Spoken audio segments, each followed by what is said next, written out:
5. Hello, everyone, and welcome to Adventure on So Many Levels, Rime of the Frostmaiden. Brr. We're going to play some Dungeons and Dragons. Yay! Welcome, everyone. I am Christiana Ellis. I am the Dungeon Master. Our players tonight, Lee Burdett playing Iggy. Hey! Nobilis Reed playing Marcher Northwind. Uh, David Archambault playing Wilfred Cole. Hello. Jason Banks playing Rowan Gregor. I don't know why I keep wanting to say McGregor. What's going on? Going all right. Although you're off camera, you're pointed away. And then last but not least, James Silverstein as Doc Strider Nothing. Yo.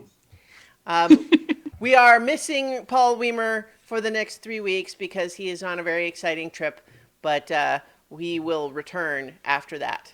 So, let's talk about what happened last time on Icewind Dale, Rime of the Frostmaiden. Anyone remember anything? Some things that happened? A couple of things. There were stabbings and ghosts and Yeah, we killed a hag. We killed a hag. Yeah. We got real lucky and killed a hag without major danger to any of us. Came back, reported the results, got promised a 500 gold piece gem each in 2 days' time. Was well, it each not or not five? one each, but 5 of them. Not one each. Well, okay. Yeah. Five. Well, there's There's mean, 5 of you right now, but technically Right. there were 6 in the group. But the price is 500 Yeah. gold piece gems. anyways, yes. But specifically, that was not a reward for the mission, but rather a purchase price for the magical item that you found in the Hag's Yes. Cave, Yes. which is a magical cauldron that can produce a healthy, nutritious stew from water. And you just put water in it and stir it up, and it makes a hot piping stew 3 times a day. Right.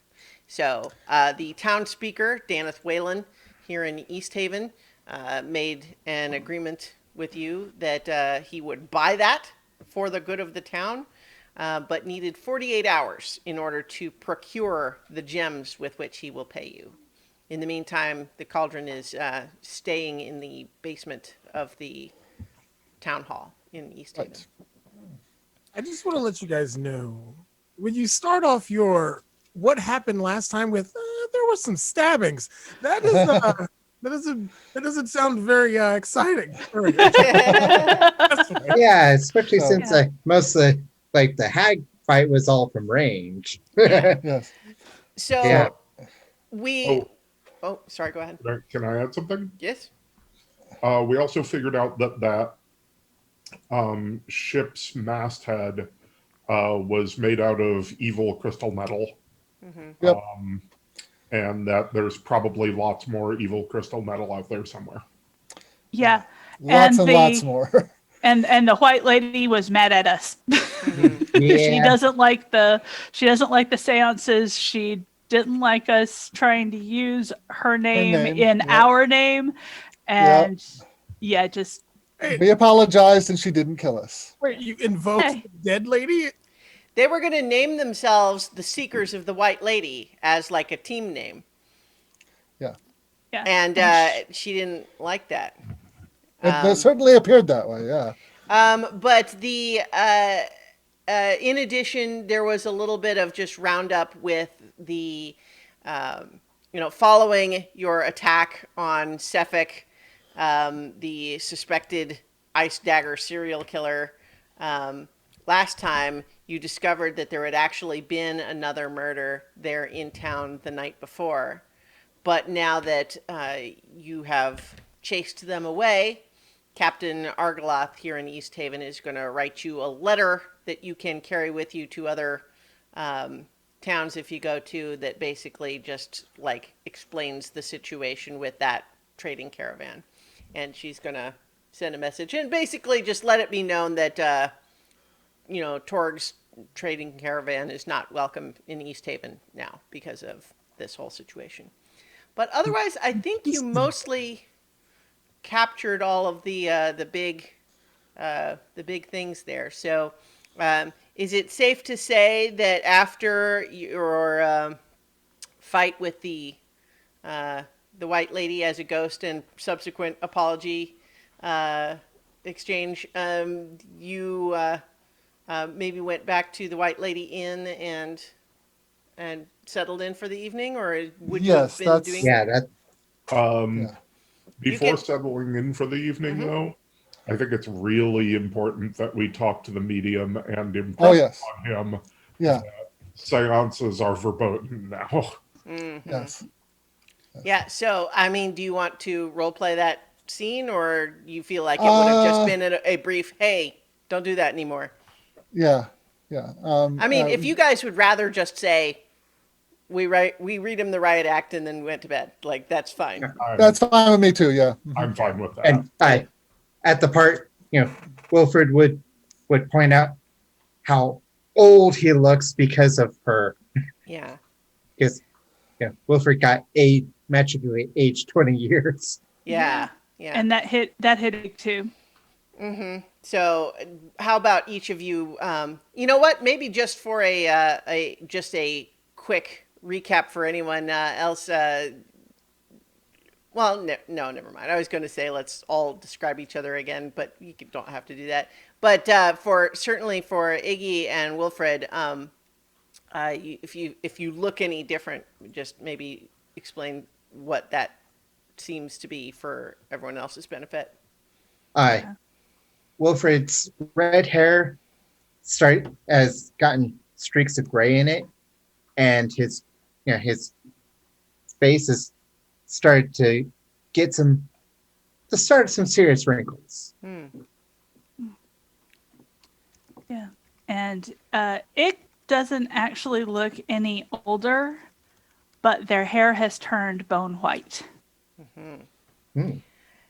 So, Jason, technically speaking, as I was running Rowan during that fight, Rowan would have also been subject to that frightening aging effect from the ghost, but I was not going to enforce that on your character because you weren't there to play it. So unless you feel like you think it would be cool to have that happen for Rowan, I was going to forgive it in this instance. Oh, you're muted, I think, or we don't hear you. No, it's fine if it happens.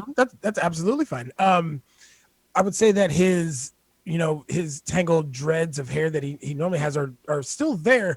It's just that now they are much more gray, or very salt and pepper. Same thing with his beard. And he's got permanent crow's feet now, even though this is a harsh realm anyway. But he definitely looks like he's now wearing this place for part of his age. Yeah. So I think, especially with that, and given that the seance, the last time he did it, was already something that had gone substantially beyond what it usually does, Ronaldo is not happy exactly, but he seems persuaded that if nothing else, he needs to figure out a different way to handle his thing. I would say he would probably should get a new routine. Yeah, he seems like he's going to workshop that, but he's not soliciting advice on what it should include, other than accepting your prescription to not do seances anymore. Yeah. Feel free to engage in your grift any other way you like, but stop invoking the White Lady. Well, so you get the feeling that he is going to take the real encounters with the ghost and have those just become the new stories. Hey, So- that's good enough. Yeah. So I think that if everyone otherwise just kind of settles in, is anyone like, technically speaking, you would have been getting back to the inn from the town hall probably mid-evening, but it's also been a big day where you were, Yeah. um, rowing around in the water and then fighting in a cave and then all of that sort of thing. So, I don't think anyone would begrudge you an early bedtime, but up to you.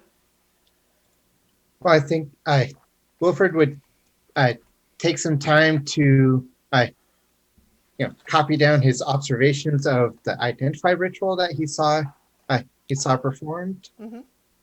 and just maybe try and uh, you know you know find some place where you can lay out paper and to try and replicate it, but not actually succeed. Sure. All right. So I'm guessing we decided not to go after the innocent forest spirits. Not yet, No. anyway. Yeah. Not immediately. No, Yeah. what we're planning on doing is just carrying the lantern with us, keeping it lit, and if we happen to see it turn green along the way somewhere, then we'll divert and try and track it down. Right. But the decision was made to go ahead and then close the loop at least first on the on finding the fishers, especially in the sense that, like, if there was an ongoing threat, turned out there was, dealing with that so that it wouldn't get anyone else was the idea. Yeah. But now that you have completed that, you're basically in town waiting on getting these gems to arrive. You've been told 48 hours. And so theoretically, you could go somewhere else in between. You just can't pick them up any sooner than that. Yeah. Well, what we were planning on doing was heading back to the caves today Mm-hmm. and engaging, spending our day, basically getting out there, having a look around, make sure that there isn't anything else there that might be of dangerous to the town, and then head back afterwards. Okay. That's how we So- plan the day. Sure. Anyone else have business that evening, or we can go ahead and clock wipe to the next day once you've had a good rest. Yes. And time passes. Yes. It was very dark out, and it still is. But now it is the 28th of Illingt. I have an emergency. I have to go for a bit. I'll leave the camera Okay. on so I don't screw you. All right. Hopefully that's resolved quickly. But in the meantime, you had a plan, so we can go ahead and pursue that. If everyone is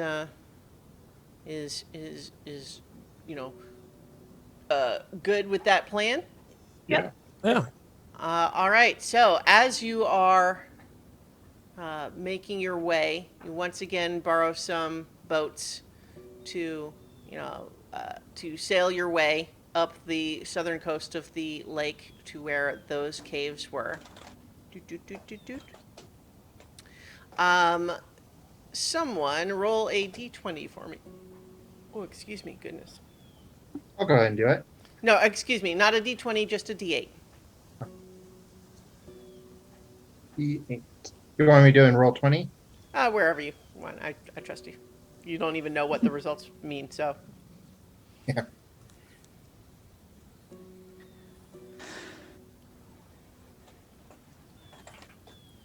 A 2. A 2. Okay.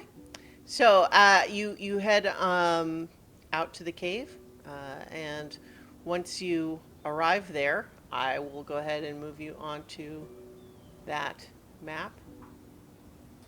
Let's see. There we go. And technically, let me move all. Oh, you know what? Let me back that up. Back that up. You're not out there yet. I'm not going to change this to the map, but it occurs to me that I should point out that when you are all gathering in the morning, you find that, boy, I'm just messing everything up now. That Ale is no longer at the White Lady Inn, and you are told that he left in the middle of the night, but left a letter for you. Okay. And the letter, I should have made this a handout to put in the in the hangout here, but instead I'm just going to forward it to everyone's email. But I'm also going to just read it. Let me send this for just a moment. There we go. And let's see. And, You know, I was just saying, just had a thought. Hmm? What would be really useful is a button on Roll20 that would just automatically zoom you. well, your don't worry token. about it. The issue is really just that he put some thought into the presentation of it, and I wanted to. No. I'm just saying, like, for just generals, like when you move on to a new page, it sometimes places you in different places. Oh, okay. Well, that's a different thing that I'm know. talking about. But so Oh, wow. yeah. Yeah, he really did. Yeah, so the letter is on parchment and it is written in very fancy calligraphy. And what it says is, "Fellow seekers, in the night after our confrontation with the White Lady, as I rested in my room, I had a visitation. No, it was not with the White Lady again, but rather it was a vision, a meeting, a connection to Bahamut. None that follow him escape his gaze or notice, especially not one that has been called and sworn to his service. He has a task for me in this cold and frigid land, and he made it most clear that this is a task I must do alone. Is this penance or retribution for my haste in action again and again? Is it merely that this is something that is merely for a follower of the god? Is it a trial, a quest, a working? I cannot tell you that. All I can tell you is that I must do this. I believe, by the power and strength of the god, that I will come through this and return to you, my fellow seekers. I do not think my story has broken from yours as an iceberg leaves from a glacier, but rather as a rock rolls downhill to join a different part of the mountain. Wherever your travels will take you while I am on this solitary quest, I am confident that the god, blessed be his name, will lead me back to you when it is complete. Yours, Aule." That was Nice. good. That's awesome. Yeah. So, so that happened before you got in the boats and left. But that is our story justification for Paul's absence, of course. So, do any of you have thoughts or discussion you would want to have in character? And it's like, oh Doc's, crap, our healer. Well, yeah. Doc's Rider smiles and says, don't worry. I've figured out a bit of healing in my time. If everyone's all right with it, I'd like to hang on to that note. Oh, of course. Thank you. Sure, that's fine. Sure. Just tuck it into my coat. Yeah. Well, I'm okay with it so long as you try to do some healing. So, one quick other mechanics question or inventory, so to speak, is that you also received a spell scroll of Fireball and a gray bag of tricks. Who has those? I think we decided that Rowan was carrying the bag of tricks. Okay. Yeah. Yeah. This is the ranger. Yeah. So, Jason, if you want to add to your inventory, there's a magic item called the Bag of Tricks, and specifically there is one. There's different colors of them, and you have the gray one. Okay. And so what it can do essentially, just to speed us through that bit of it, is that you can use an action to throw one of these little fuzzy things from it and throw it on the ground, and it will turn into an animal that will fight with you and obey your commands for a while. Random animal? On a Random within a list. Like there's a list of 8 of them, and it's random which one it'll be that time. Yeah. And they range from useless to terrifying. Oh, no. Yeah. So you have that, and I think Marcher had the spell scroll, if I'm not mistaken.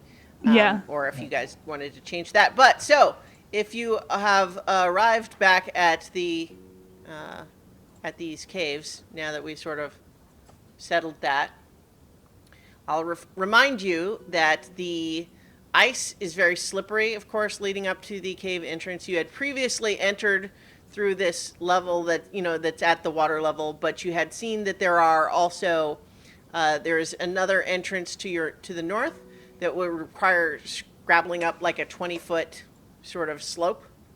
And then there are two further north than that are both about 30 feet off the surface of the ice.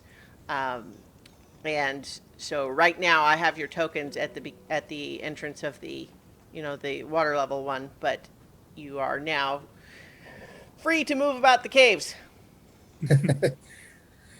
So, Hey. what?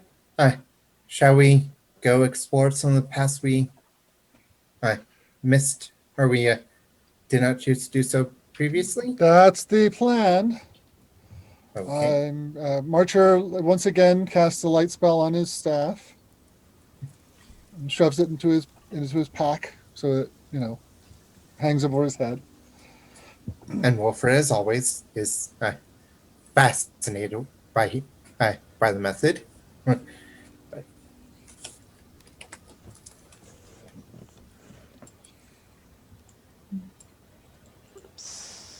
Cancel out of that.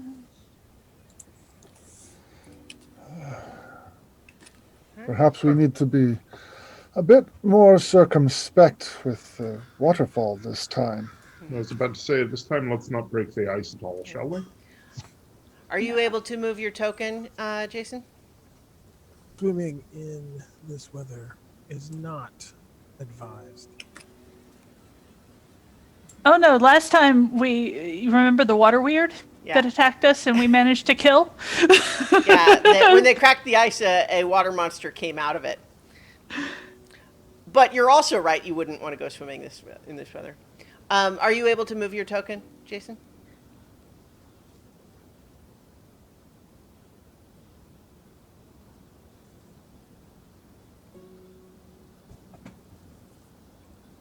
Yes? No? I don't see the screen on mine. Oh, okay. So you should have vision. Yeah, Um, it's all the way on the left-hand side. yeah. It maybe zoom out on the map and make sure there should be some part on the left-hand side that you are able to see.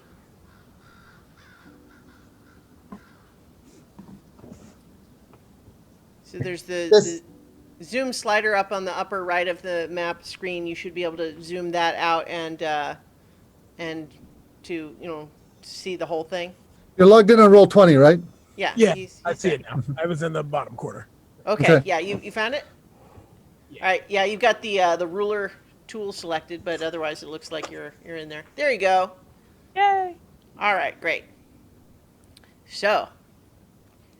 You notice that although the wind still howls through these caves with a moaning sound, it is slightly less sounds like an old woman moaning. Why that is. I mean, us having killed an old woman and all. Yeah. So we're also assuming, Jason, that Rowan, like everyone else, purchased a set of crampons, which is, like shoe spikes to walk on the ice with. So that would be a 2 gold expense, but presumably one that you would be willing to pay, I would guess. Let me know otherwise. Oh no, absolutely. That's fine. Yeah. Yeah. Yeah, if he already didn't already have his own in his pack. Yeah. But yeah, so as you move through this area, you come around the curve and you once again see this waterfall. You see the remnants of where you had previously cracked the ice and the pooling that had emerged from that and then refrozen, indicating the place that you had fought the water weird previously. But as before, you need an athletics check to climb up this frozen waterfall. I'm going to wait for someone to pass me a rope. Second, let me. I got a 24 on it. Success? All right, so I'm go up. I'm going to try and brace drop a rope down and actually go over here and brace myself against the wall. All right. So, Okay. So anyone who wants to use the rope can make their check with advantage. and I'd recommend everybody, even if you are strong, use rope. You know, unless you want to be a tough guy about it or something. 18. Okay, that didn't. 18. Is I this- got a 13. Okay. The 13 is also a success. Okay. You got a 15. Yeah. This is a relatively low DC. You just need to beat just 10. Now, is the water at the top of the waterfall moving? Or No, is it is completely frozen. even the waterfall itself? Yes. Yeah. It is a frozen waterfall. Yes. There might be some water flowing behind it because the water underneath the ice below at the bottom of the waterfall was liquid, but it's not that there's a surface to climb up there. You Yeah. get the feel. Well, so like there might be some water like pretty deep, but most of the ice is frozen pretty thick. Yeah. I I think, got an 18. Yay! I think I wouldn't be surprised at all if the water weird. The fact that it's a elemental being, not just water, would change how wouldn't freeze like regular water would. Yeah. Be. So you are making your way Okay. up through these tunnels. As a reminder that these are very high ceilinged tunnels. They're very tall. In some places, they're actually open to the sky, and you get a bit of moonlight coming in. But there's a lot of howling wind through everything. We had not gone this way. Yeah. We can. Yeah. Are we going to try and stealth through this part since we don't know what's here? I think we can. We don't need to be that careful. But So, yeah, as you come around this curve, you do see that, as Docksrider had described last time, there are crudely carved stairs right here. They are very tall stairs, as though they were made for someone taller than the average human. See, with moonlight and howling winds, I'm thinking we got werewolves. Well, the other thing that that you would recall from the last time is that you found frost giant skeletons frozen in the ice in the cave further to the north. So, all right. So as you are, you're creeping through in there. You're starting to see in that room is there is a lot of let's see. So this is a sort of a higher elevated room, but there are all sorts of bones all over the place, and also what looks like relatively recent frozen blood all over the floor in here. And then there are a lot of bones, knucklehead trout spines, humanoid skeletons in pieces, bones of small animals and birds, along with scraps of clothing and armor and a few rusty weapons. But then as you come around the corner, you also see, frozen in the ice, it is partially like embedded in ice, is what looks like a frost giant skeleton. Animate or inanimate? It is currently frozen in the ice, not doing anything. Okay. Can I make a survival check to see if I can see any type of tracks of animals that may have been the ones to eat or kill these the creatures that have produced all these bones? You may.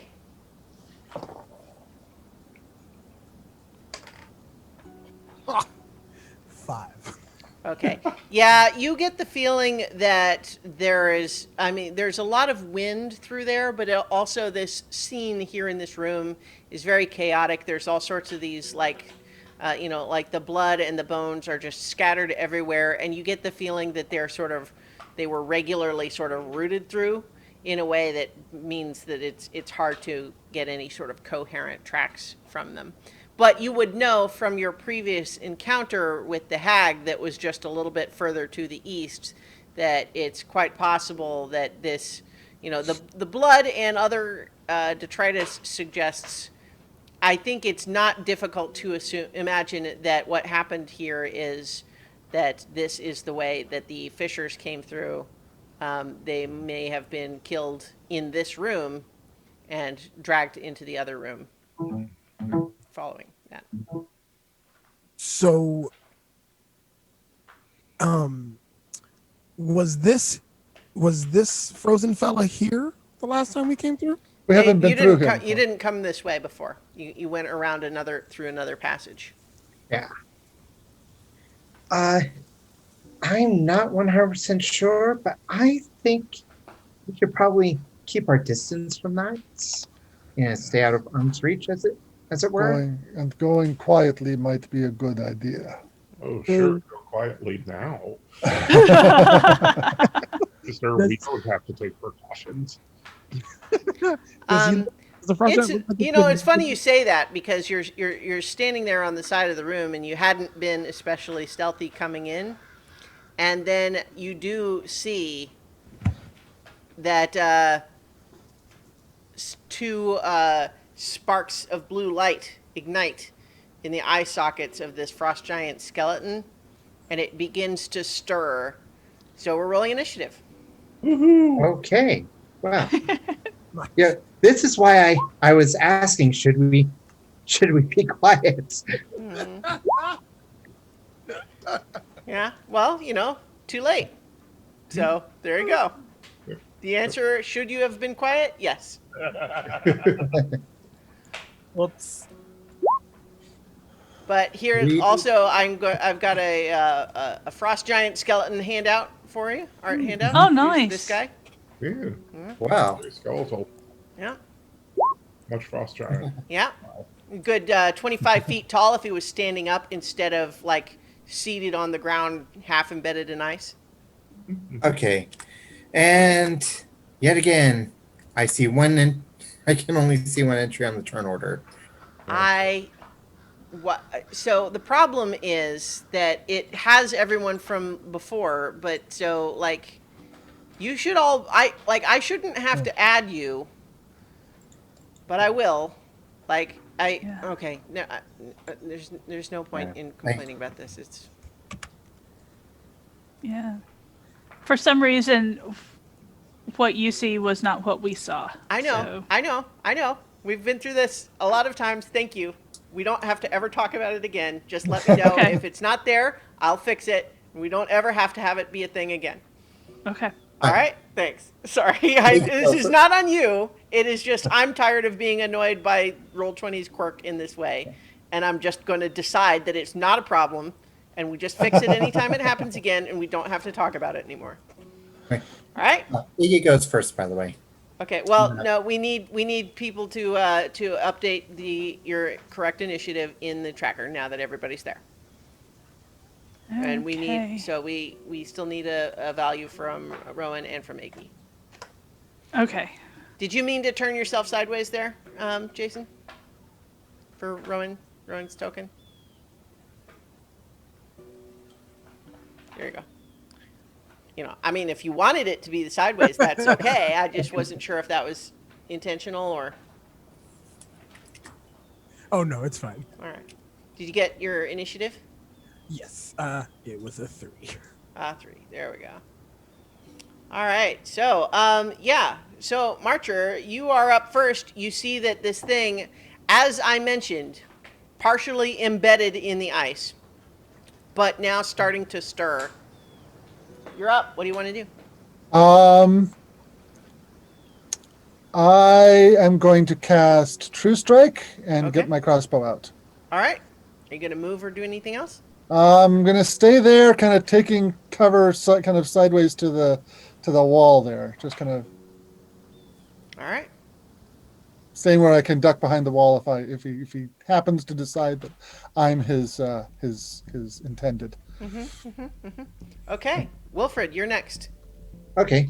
I was reason I said I don't have a problem. You go ahead. okay. Oh, Uh, okay, that's why you were saying that, but fine. So, one of you guys decide who goes first. Wilfred goes first. All right, okay. Wilfred. I will move up to here and basically, shield up, hammer ready, ready in action to swing if the skeleton gets within to attack. Okay. Iggy. I'm going to prepare Eldritch Blast and hold it until Wilfred gets attacked. Okay. Doxrider. Looking at Wilfred getting nearer the giant, Doxrider yells out, "That's right, Wilfred! Give him what for!" And give him a D6 of Bardic Inspiration. Cool. And then move over. Yeah. Hey. All right. Any other action? Nope. That's all for now. Okay. The frost giant skeleton, it's got its battle axe sort of clutched in one hand, and it sort of lifts that arm and then smashes the axe down on the ice that has got its legs kind of embedded, breaking up the ice, and it is not able to do anything other than break the ice this turn, but you don't think it'll take much more of that to be free. So what you're saying is the giant started with a good icebreaker. Yes. I appreciate it. And now, Rowan, your turn. I am going to reach into this bag of tricks. Okay. Yeah.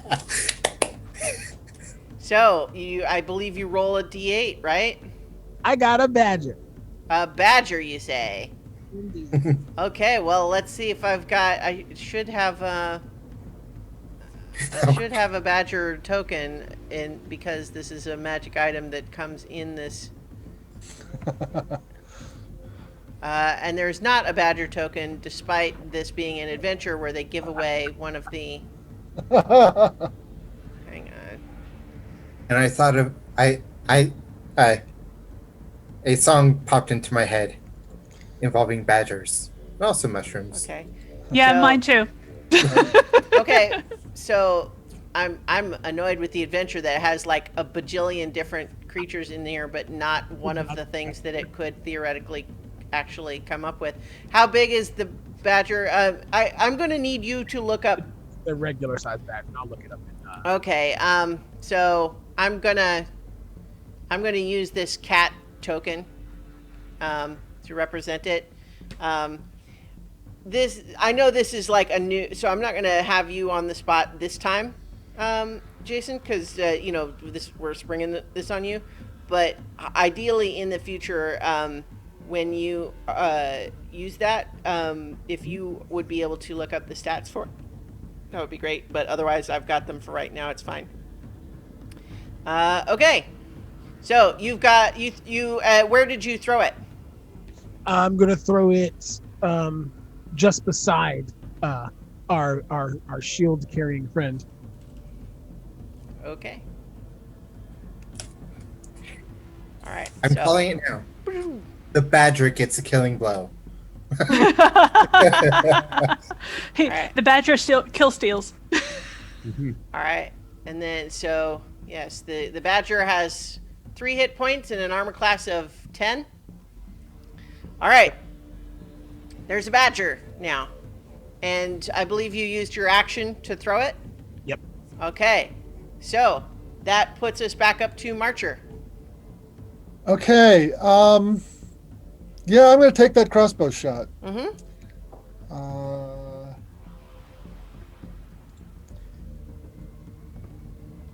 Let me just make sure I've got. Sorry, not as prepared as.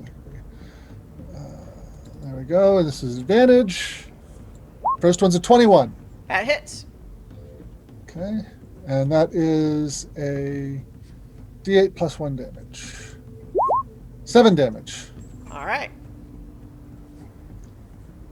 You do. There we go. All right. So it, you create a tiny little crack in one of its giant ribs, which Yeah. is not to say that it's, didn't do damage, because it sure did. But it's got lots of hit points. Yeah, it is a 25-foot tall giant skeleton. So, yeah. That is your turn. Now, Wilfred. It looks like it is trying to break out of the ice, presumably to attack you, but it is still breaking itself out of the ice. Yeah. Gonna just go up and smack. Okay. You have advantage right now because it is still restrained by the ice. Good.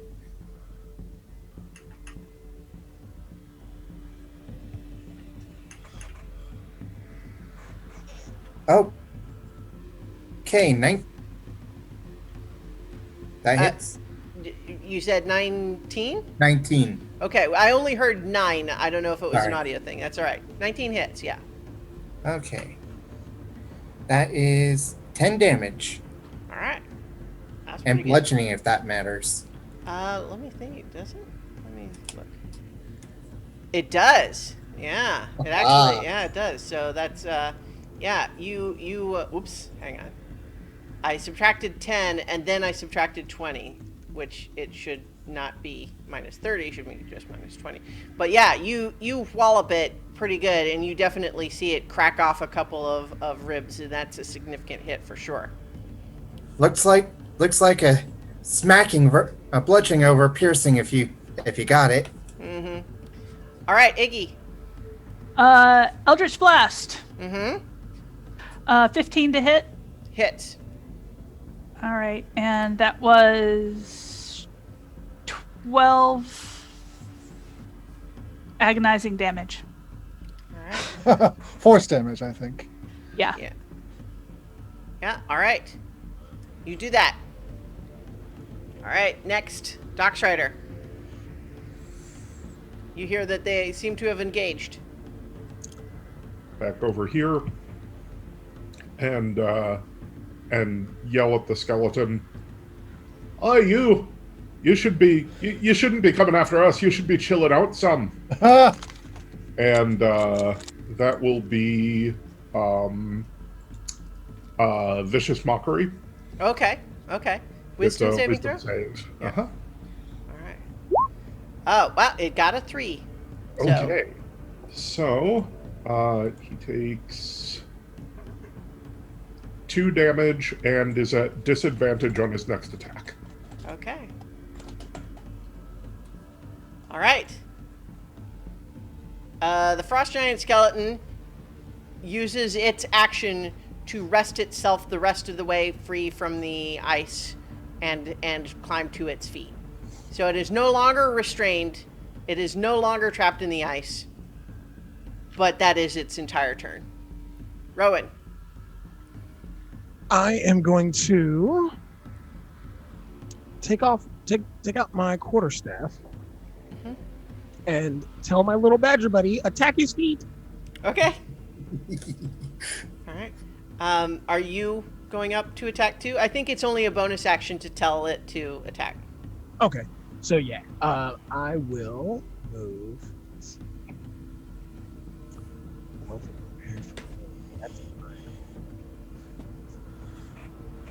Yep.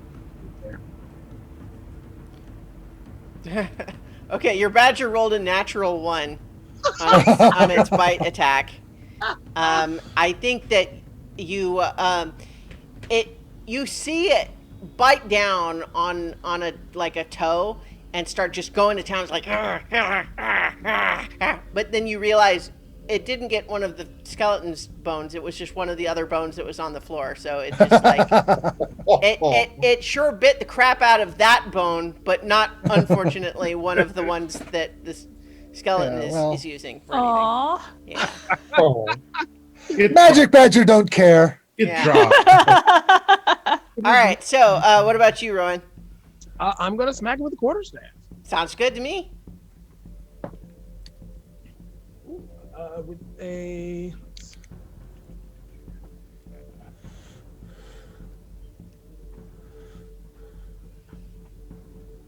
Would a.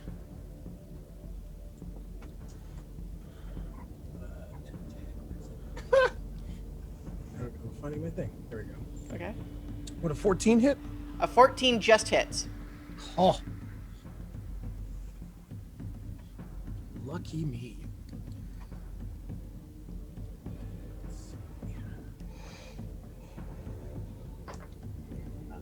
4 points of damage. All right. And it is bludgeoning, so that's actually doubled. Ooh. All right. So, yeah, I think also all of you are recognizing, though, too, that as this thing is now standing aloft and wielding its gigantic axe and glinting of blue necrotic light in its eyes, it's very scary. And I don't mean that in a mechanically frightening sense. I just mean like, oh God! Yeah. Marcher, your turn. We'll put away my crossbow, pull out my quarterstaff, and stride forward to whack it in the kneecaps. Well, actually, I'm big enough that I might be able to reach actually its thigh. With taking the staff in two hands, taking a good old-fashioned baseball swing at it. Yeah? It's got a lesser of a chance to hit, but does more damage, so let's see if I can hit it. Huh? 17! That hits. Okay, that does a D8 damage. 3 points. 3 points. But it's bludgeoning. So. Yes. All right. So you've started to beat this thing up like it's, you would say, you know, it's not bloodied because there's no blood, but it's cracked up and looking a little shakier. It's bony. Yeah, bonied. It is bonied. Wilfred, your turn. Okay. Gonna go and smack it again. 24. So that obviously hits. Yeah. Oh, whoops, that's wrong. Not good. Alright. 4 damage. All right. Bludgeoning. And just try and basically yell at it to, hey, Ice here. Come get me. All right. Because, got 2 people that are kind of squishy. Yeah. Nearby. So make an intimidation check. Okay. Yeah. It looks scary. +0. Yeah. 11. All right. Yeah, it vaguely looks in your direction. Hey. It's kind of peering down at you. Well, the fact that you've done more damage to it than anybody Yeah. else may have something to do with it. Oh yeah. All right. So that makes it Iggy's turn. Okay. Eldritch Blast again. Sure. 7. 7 does not hit. Okay. Yeah. And I think, no, Ig's gonna stay where he is. All right. So the that would make it Doc Strider's turn. Okay. I'm going to take out my sling and hurl a sling bullet at it. Okay. Let's see here. You're not going to keep using Vicious Mockery? That's a cantrip, isn't it? Yes, it is. If having disadvantage on its attacks is a really big I'll use thing, Vicious Mockery. please. Yeah. Good. We will do more damage to it if it's dead. We will take less damage from it if it's dead. I So. get it. More dead. Yeah. Yeah. Re-dead. Yeah. All right. So Vicious Mockery means it makes a saving throw. So 14. So it saves, and I do nothing. All right. So that makes it its turn. It does still technically have disadvantage from the last time, right? Like its next attack? Yeah. Mhm. Or does it specifically say like until the end of your next turn or something? Let me check. Has disadvantage. No, it no longer has disadvantage. It only lasts until the end of its next turn. Okay. So.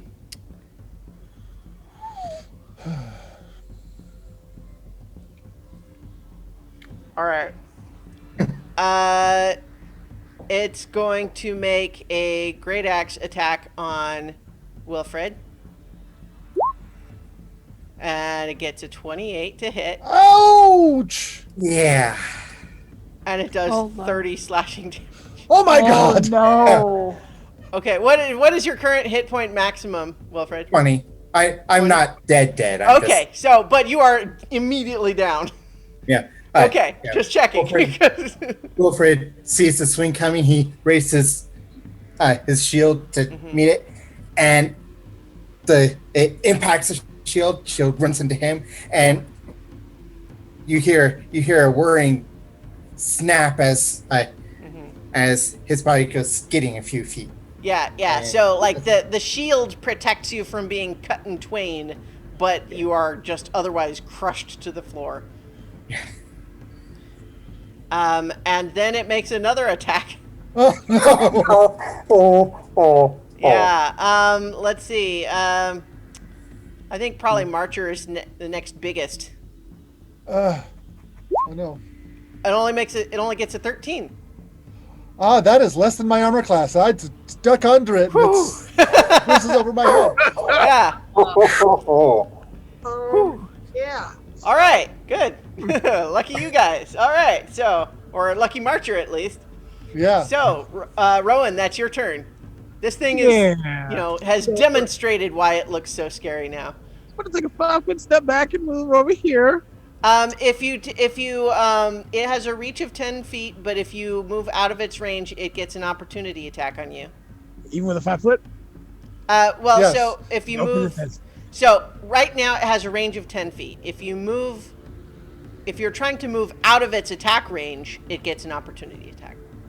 If you're just moving to a different spot that is still within its attack range, that's not no opportunity attack. Yeah, and the 5-foot step is not a rule in 5th edition. That's the 3rd edition. Actually, it they call it a shift. It's technically a thing. Where were you wanting to move?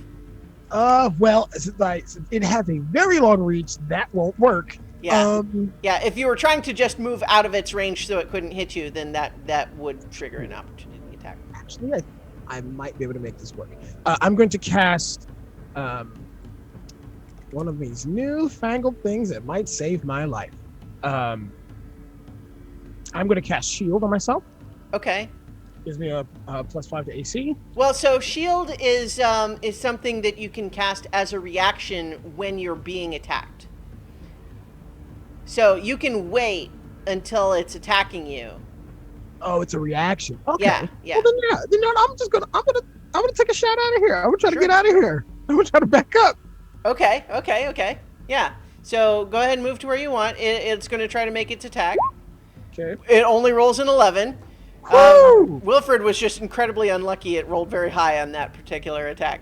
Not that it's got a low modifier. I mean, it's been some luck, but you were able to evade its opportunity attack, and what that is that means for others too is that it's Used up its reflex action. yeah. So your turn though. You still have an action. I'm going to.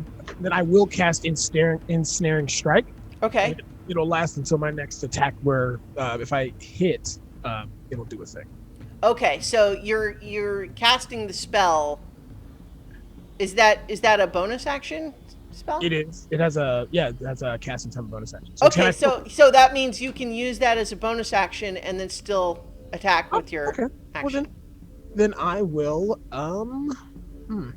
Yeah. So, I mean. Shoot it with your bow or something. Yeah, I'll drop my quarterstaff and shoot it with my bow. Yeah. Hopefully that works. 11 doesn't hit, does it? No, I'm afraid not. Uh, All right. So that would be your turn, though. Presumably your badger you used your bonus action to cast the spell, so it's going to keep doing what it thinks is the right thing. Indeed. Um, It's adorable. yeah.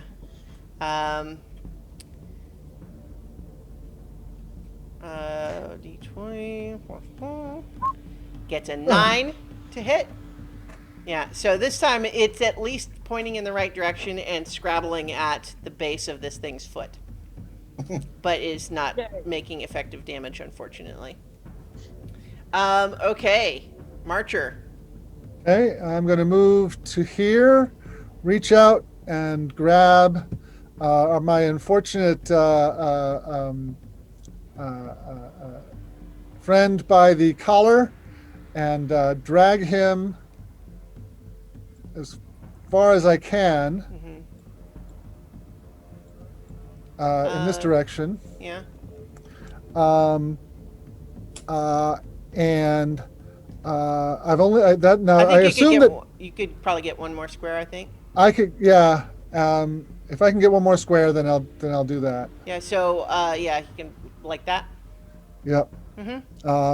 And is it an action to grab him along the way there? Yeah, I think it is. Okay. All right. Then let's see if I have any bonus actions that are of any use. No, not really. So that's my turn. All right. Wilfred, make a death saving throw, please. Okay. Oh, natural one. Oh dear. Yeah. All right. That's a Pressure's failure. on, everyone. That's two failures. Oh, Yeah. Yeah. Just like a 20 automatically brings you up, but a natural one counts as two failures. All right, Iggy. All right, Iggy is going to wiggle through to right here and use one of his lay on hands to give you 1 hit point back. All right. Wilfred. All right. You are no longer unconscious. You have 1 hit point. You still probably hurt a lot.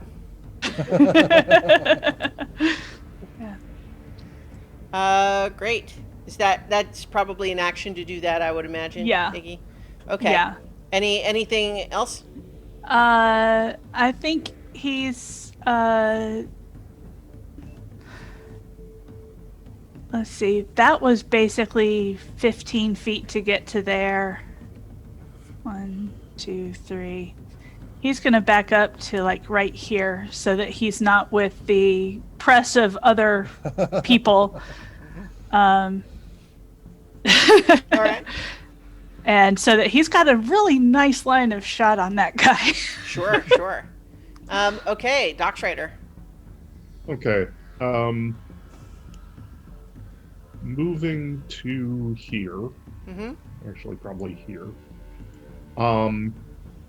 Going to yell something vaguely obscene and elvish sounding at the giant. Ooh. Jacques. I don't know what you said, but that sounded harsh. Another vicious mockery. Okay. You're not that tall. So it rolled a natural 20, which means it got a 19. Okay.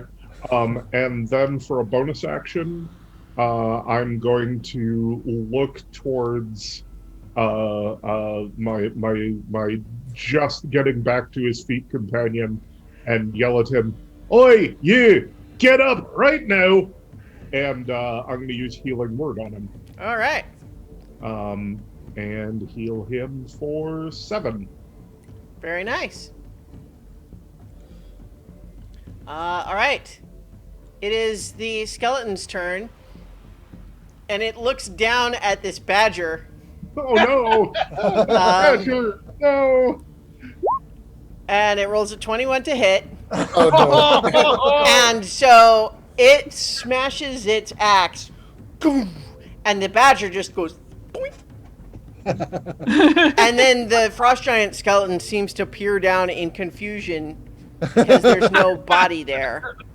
And I think it uses the rest of its turn just being confused at what happened to the badger. Like it was looking to see if it, if it needed another attack, but it disappeared. So it thinks that like it's like looking around for where it went. All right, Rowan, your turn. Your ensnaring strike is still active, by the way. So if you hit this time, it'll still work. So I'm going to take another shot. All right. Ooh, does a 13 hit? A 13 just misses, unfortunately. Oh, Yeah. oh, so Yeah. All right, Marcher, you're up. Man. I don't know if this is going to work, but I give it a try. I'm going to cast Ice Knife. Okay.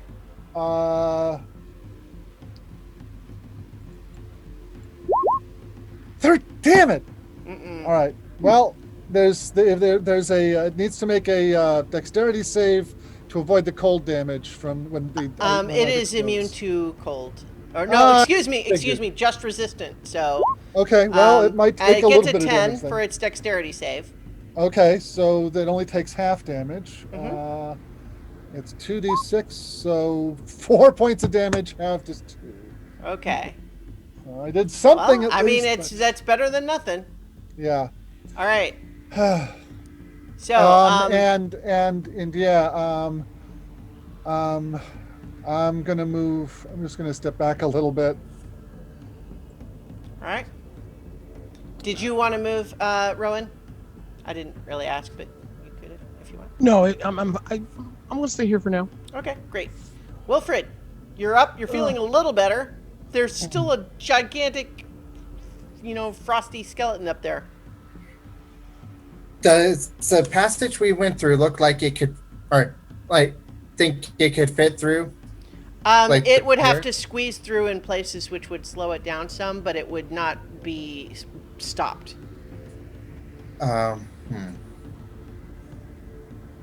But if it's squeezing, it'll have it has penalties, right? If it's squeezing. It makes it while it's squeezing, it moves at half speed.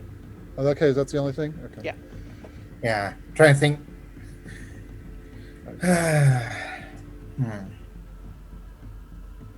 Back out through the passageway. We can pick at it with missile weapons while it tries to come after us. That's a good idea. Retreat, and we'll get up, and Shoot at it with something before you go. get up, pull out his bow, Mm-hmm. bow, and get to the right thing.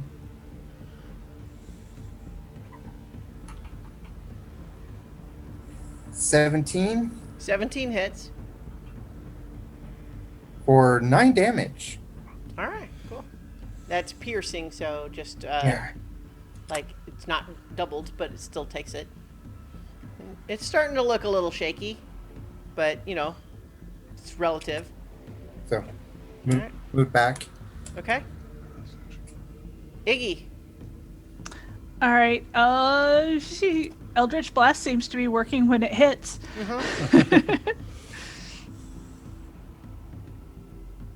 Oh, that did not hit. Okay, so And so they are going to. Marcher waves you into the cavern. Yeah. Oh yeah. No, I'm all about not being squished. all right, Doc Strider. Vicious Knocker again. Okay. Wisdom saving throw 0. Okay. Nice.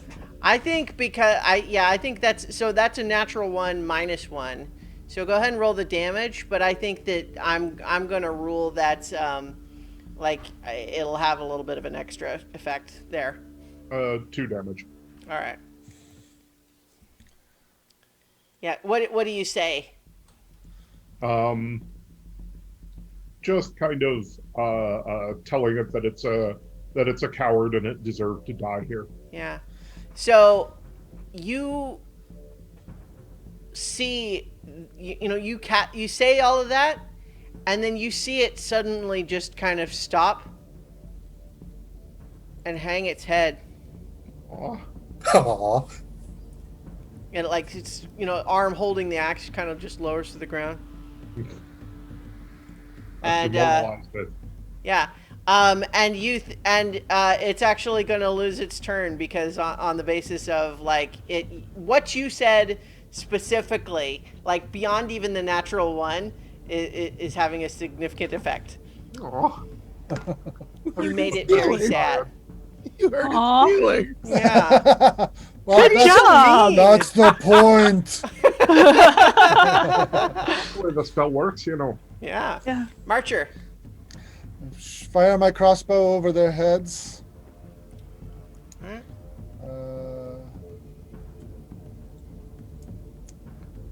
That's +3.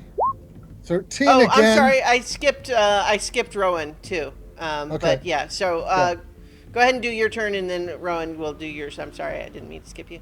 No, that's fine. Are you moving, Marcher? Or... Yeah, I'm definitely moving. Okay. Go I'm ahead and move where moving you're back. going to move. Yeah. Okay. There. All right. Now, Rowan, your turn. Okay. So you see it already shaking off the temporary melancholy it was subjected to there, but I'm gonna try to shoot it in the face. yeah, okay. Seems logical. Alrighty. 14. 14 just hits. Huh. He will have to make. Let's see. Oh, yeah, right. So for ensnaring strike, that is a cool spell. It's not optimal for huge creatures with high strength scores, but Not at all. Not at all. Because No, it's but- based around strength. yeah. So it is making a strength saving throw with which it has a +6 modifier, and it gets to make it at advantage. Yeah, and it's against my DC, which is 10 plus. So it got a 20. So So yeah, I think it is not ensnared. However, you do still do your attack damage. So that is, yeah. So it doesn't take the damage from the ensnaring strike, but it does take the bow damage. Right.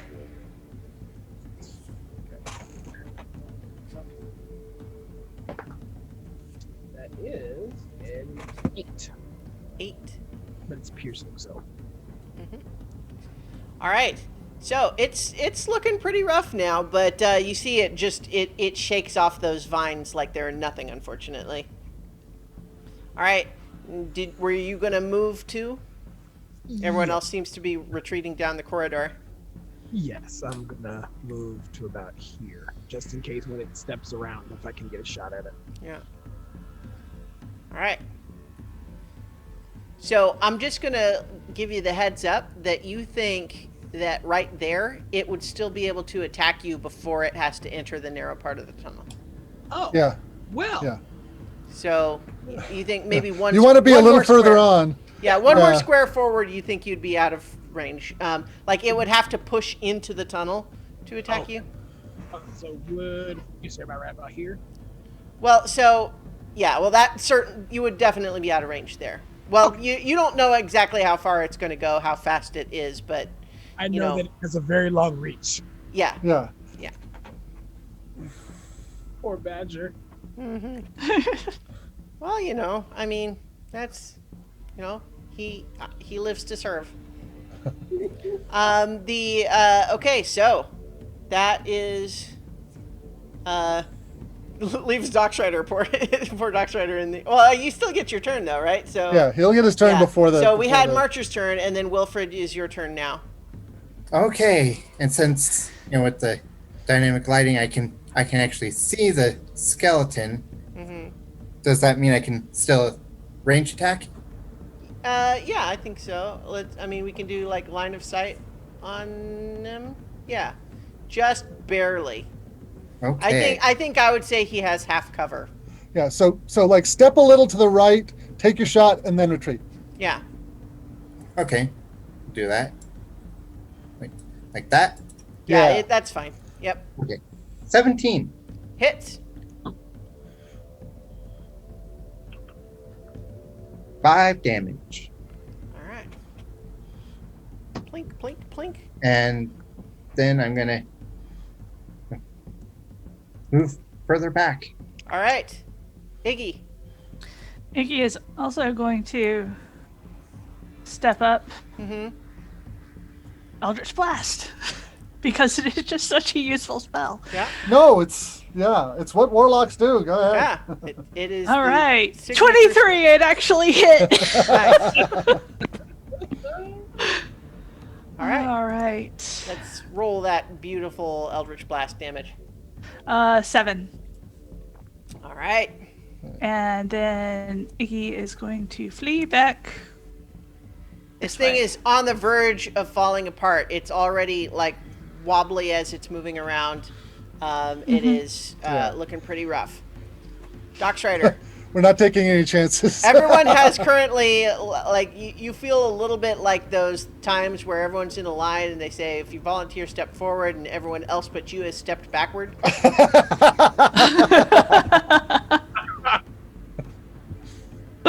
I'm running out of ways to insult this guy. Tell him his mother was a hamster. The only thing he could kill was a badger. Well, I mean, he almost killed Wilfred. True. That shows how weak he was. He just got right back up. I'm actually gonna use my sling attack. All right. Let's see. Natural 20. Hey! Oh my God! He got the killer.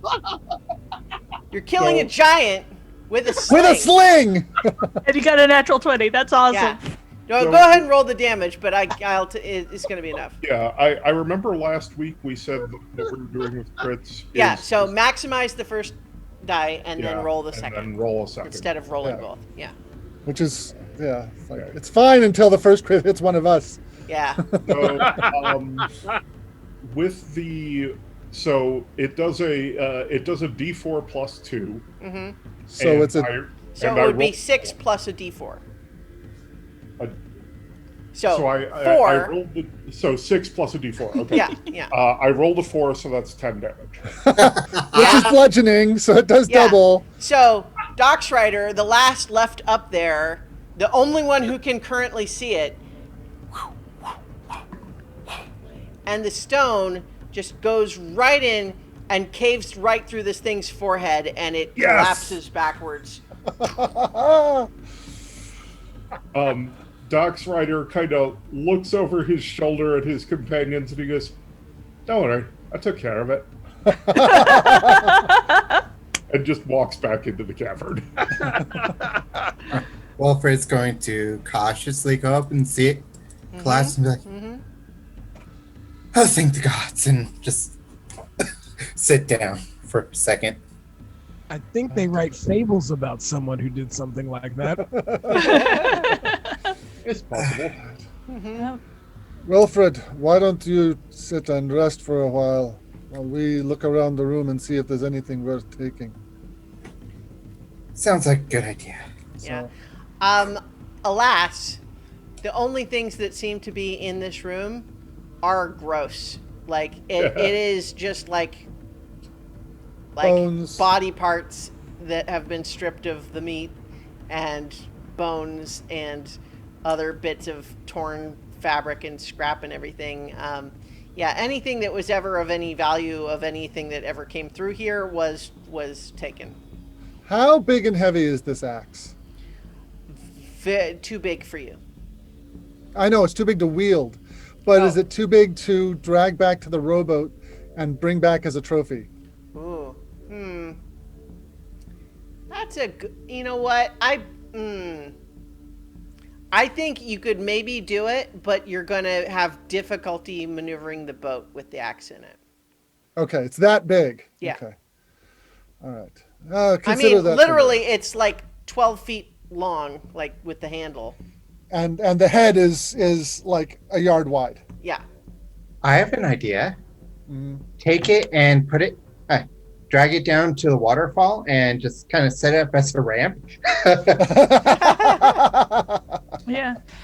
Actually, I was reading over my healing hands thing, and I apparently cannot split the hit points. So take another hit point, Wilfred. Yeah. Yeah. Okay. You can't.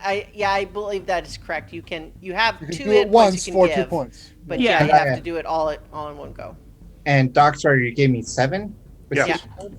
Yeah. Yep. So Okay, cool. no more running up to the front. I'm a fighter. That's what I do. So, and this is just so this all turned out fine, of course, but I was just amused just tactically because once again this is an example of the behavior here is that it took 2 full rounds to break itself out of the ice, and you guys spent your whole first round holding actions in case it attacks. Oh well, it's fine. Well, I mean, No, hey, you made decisions that made sense in context. You obviously don't know the code behind the scenes. I'm just Yeah. amused. It turned out great. You got to slay a giant with a sling on a natural 20. How perfect is that? So, yeah, yeah. yeah, And everyone's fine. You're fine. It's good. yeah. Doc's Rider and the Giant.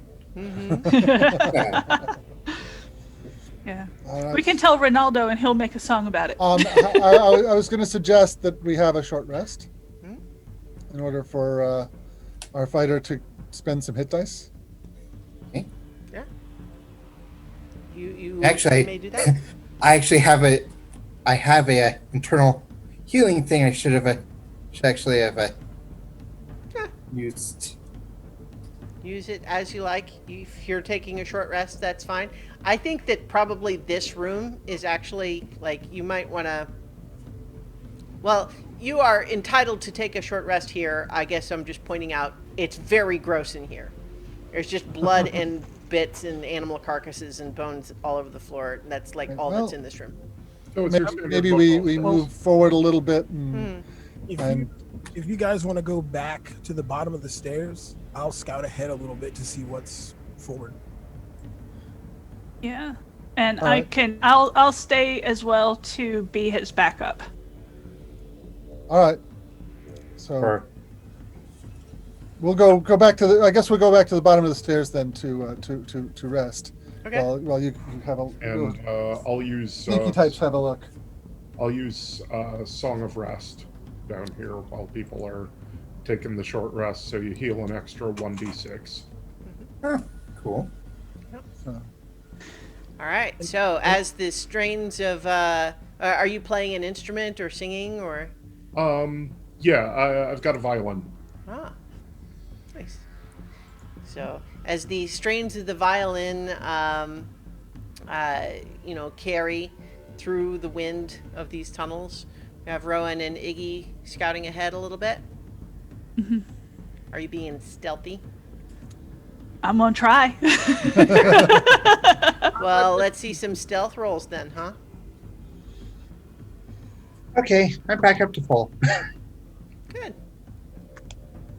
Yeah, I have a thing. Second wind. Yeah, second wind.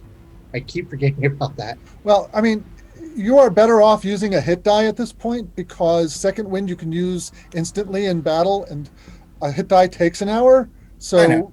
you're okay. All right, whatever. I mean, and it's one of those things that actually comes back on a short rest. Oh, okay. I see what you mean. So use it now, take it, and then take a short rest and get it back. Right. Yeah, but I mean, I just use a hit die. Okay. Yeah. All right. So you guys are good. You're taking your rest. It's fine. Your rest is not complete yet, but we need a stealth check from Rowan and Iggy. Sadly, it is a nat 20, but I'm at disadvantage, so it's 19. 19. That's still not bad. I also got a 19. All right. Good. You stealthy individuals, you So where are you going? Um,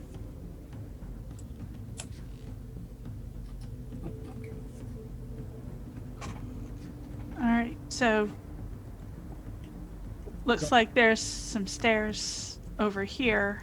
Yeah. So yeah, you see to your east, there's another set of stairs. They go down from where you are, and then of course the passageway to the north, which seems to have like a ledge drop off that let's see, empties into.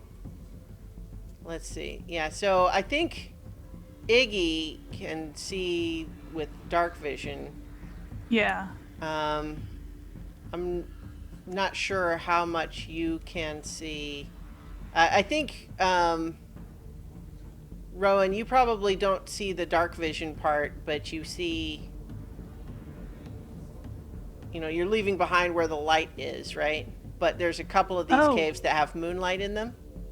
Oh, if that's the case, then I'm going to take one of the pittance out of my pack and cast the light cantrip on that and hand it over to Rowan.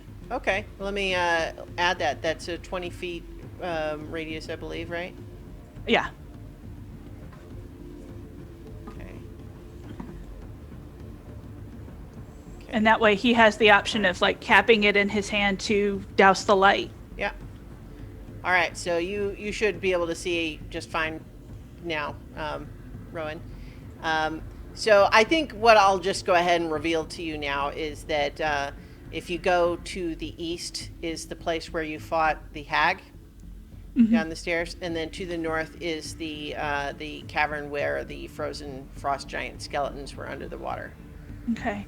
Are we on a ledge above the lake with the frost giants? Yes. Or okay. Okay. And so back down this way is To the east where is the where hag you fought was. the hag, yeah.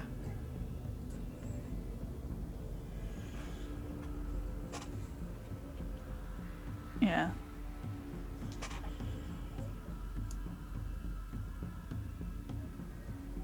Yeah, so what about that battle, man? We were all around that corner and firing off long distance stuff, and we just managed to fry her. Yep. It was, and the character was actually there. Yeah. You No, snuck well, that's up why on I her, said yeah. That's why I said, how about that battle, man? Who would have thought she would have left something back like that for us? Yeah. Now, do I recall any other passages in the way we came previously? Yes. When you had previously come a different way, instead of going through the room where you just fought the frost giant skeleton, you saw an arch above you that connected to two paths up there. And you also recall that there were 3 other cave entrances that you from outside. Okay. Do I see anything in the room other than the signs of the battle we had yesterday Nope. or last time? Yeah. No. And the path continues up ahead, over the ice.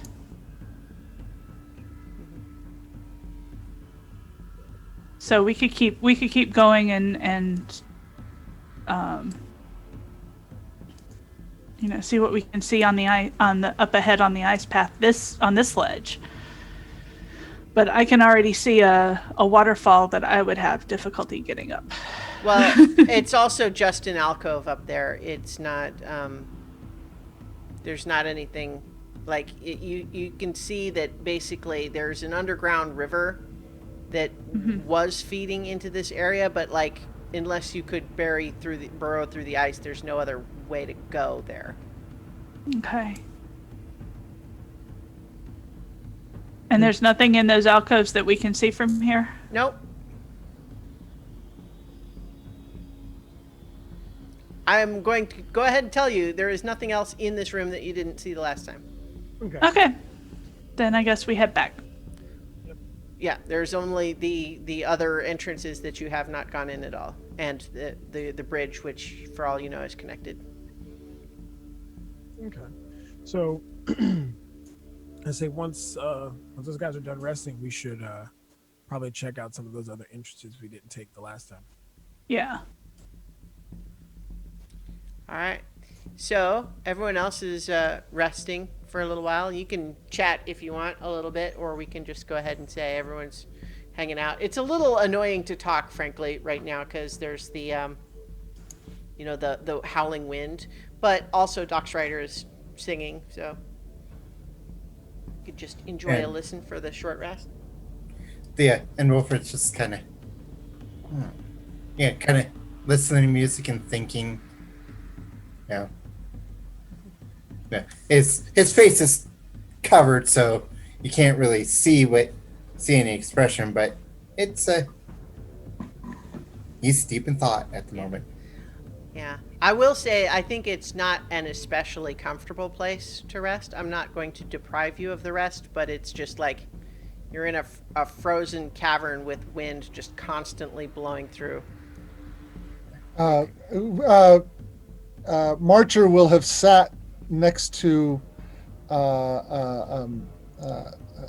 Wilfred in the direction of the wind to break the wind for him, so he can sit in Marcher's wind shadow. Nice. Thanks. All right. So Least I can do. If I had taken that hit, I'm not sure I would have survived it at all. Yeah. Look at his shield. Nice. See a nice demarcated line where the axe hits. Yeah.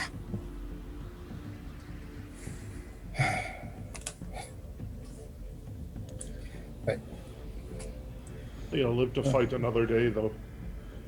oh yes. Here's our friends. What did you find up there? Anything else to look at? Looks like nothing else that we wouldn't remember from the last time we came, though I think we need to check those other entrances. I agree. If we still haven't found where that archway is. Yes, that arch over the river.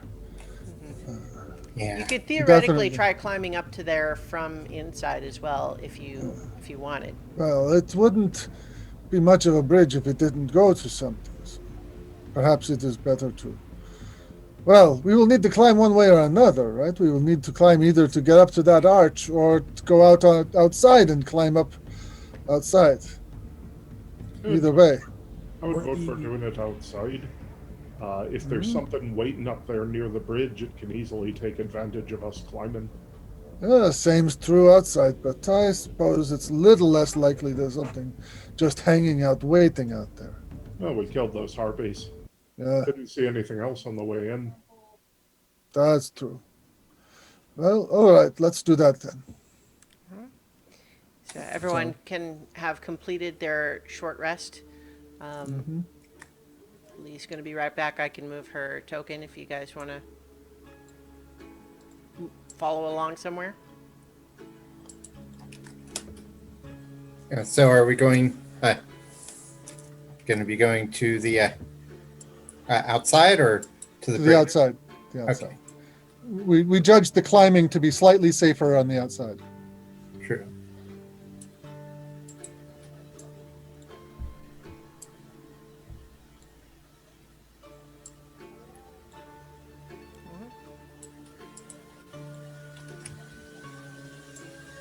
I'm going to just move you along, Rowan. Just to stay with everybody.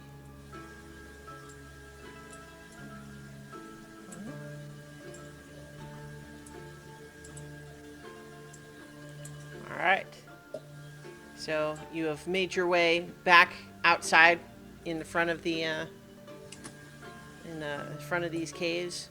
The lake is choppy today. The wind is kind of picked up a little bit coming from the glacier, so you can see the water sort of churning a little bit more than sometimes that you've used it in the past. Marcher points up to the balcony that's up there just above us. How high is that? It's about 20 feet up. 20 feet. In fact, watch this. Ah, All right, who are our best climbers? Not That's it. That's a drop I would not want Me. to. Okay, so I've had a chance to look at the rest of the people in the party. I'm going to kind of my athletic score is +2, and I'm going to judge. Take a moment to judge which of the members of the party might have a better score than that. I have +5. So Okay. Yeah. There's lots of handholds and footholds here, though.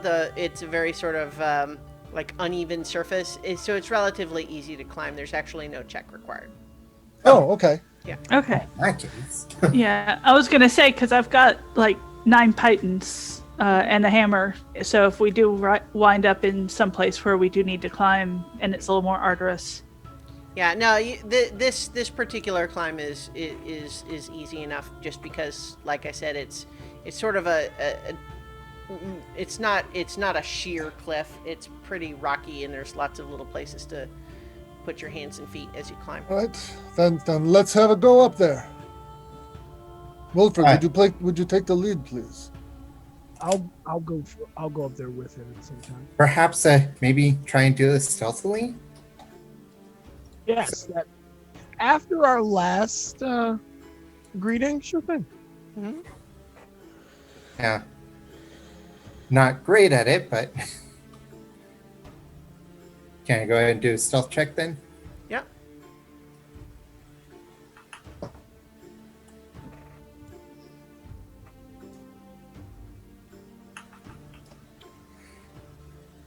Three. All right.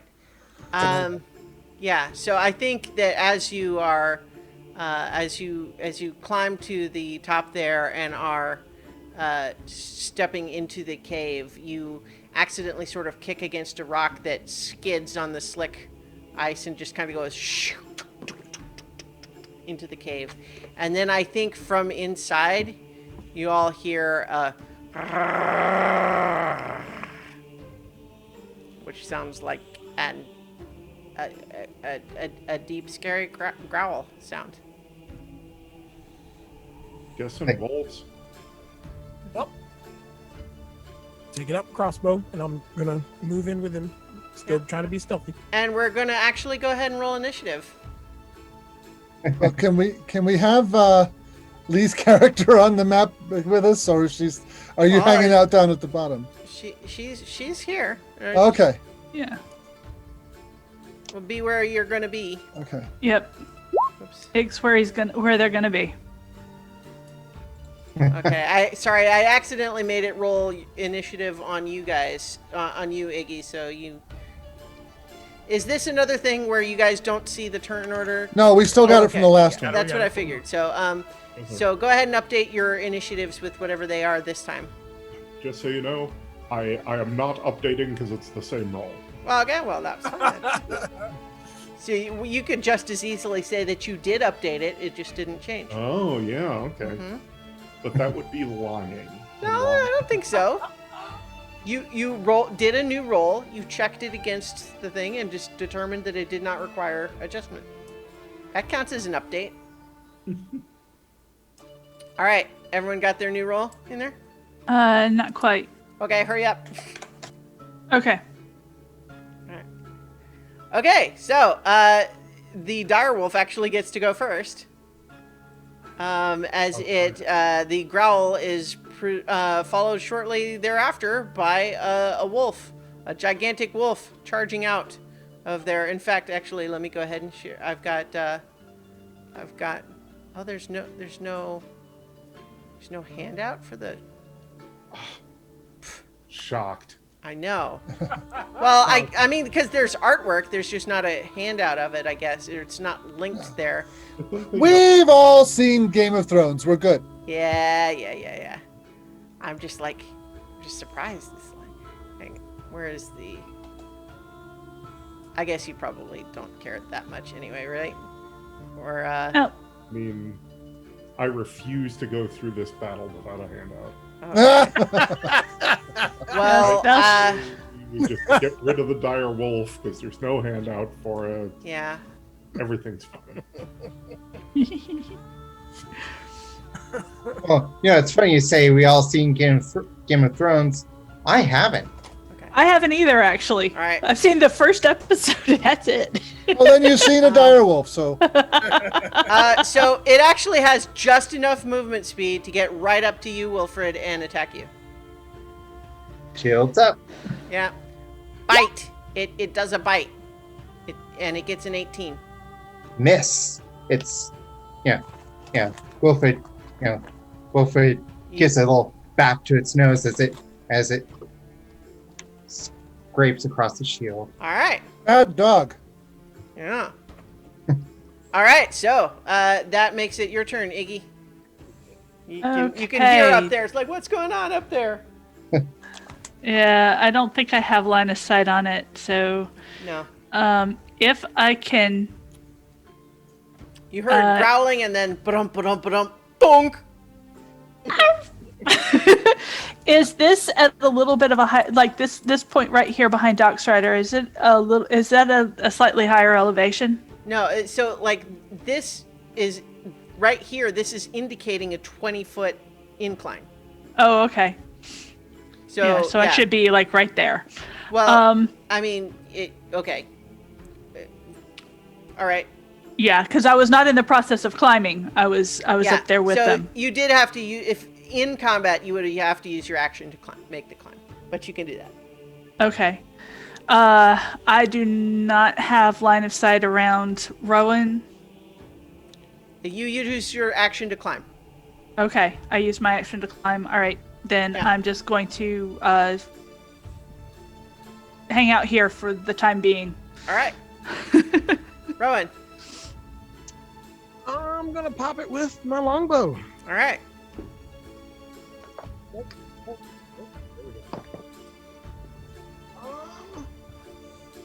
Does a 17 hit? It does. Woohoo!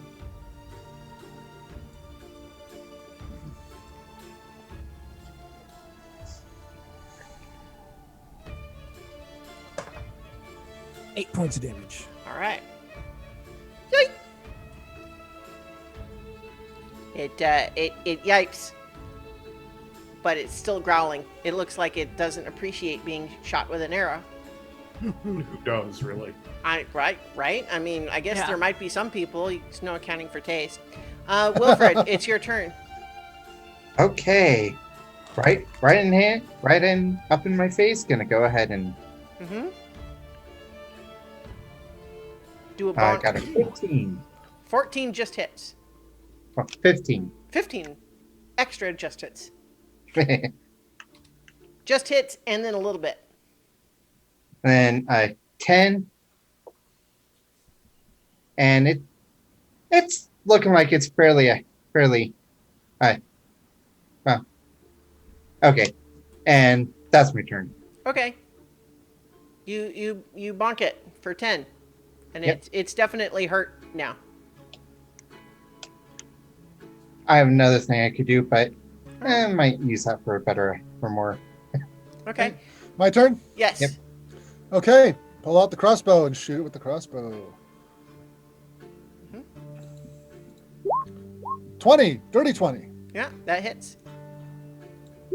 3 points of piercing damage. All right. Okay. And Doc Strider? I would just like to say before my turn that I looked up, I like being shot with arrows, and there was no hit on Google for that. So I think that nobody. know. All right. Well, you know what? I mean, if that's what Google says. Yeah, Yeah. they're pretty good about that.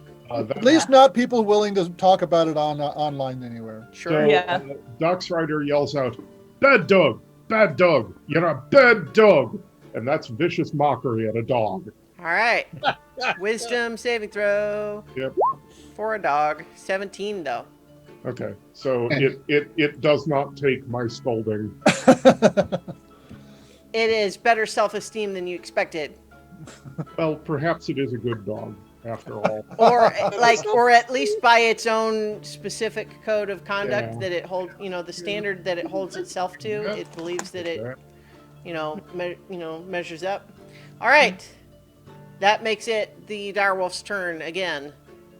And it didn't like being bonked or shot, but the bonker is present and up front. So bite with an 8, an 8 to hit. So no, Yeah. I think you are once again able to easily evade that attack. Yeah, he just kind of twists aside and Mhm. it misses completely. Yep.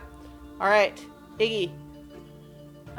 Ig is going to wiggle through so that they have a somewhat clear line of sight and see what Eldritch Blast does. All right.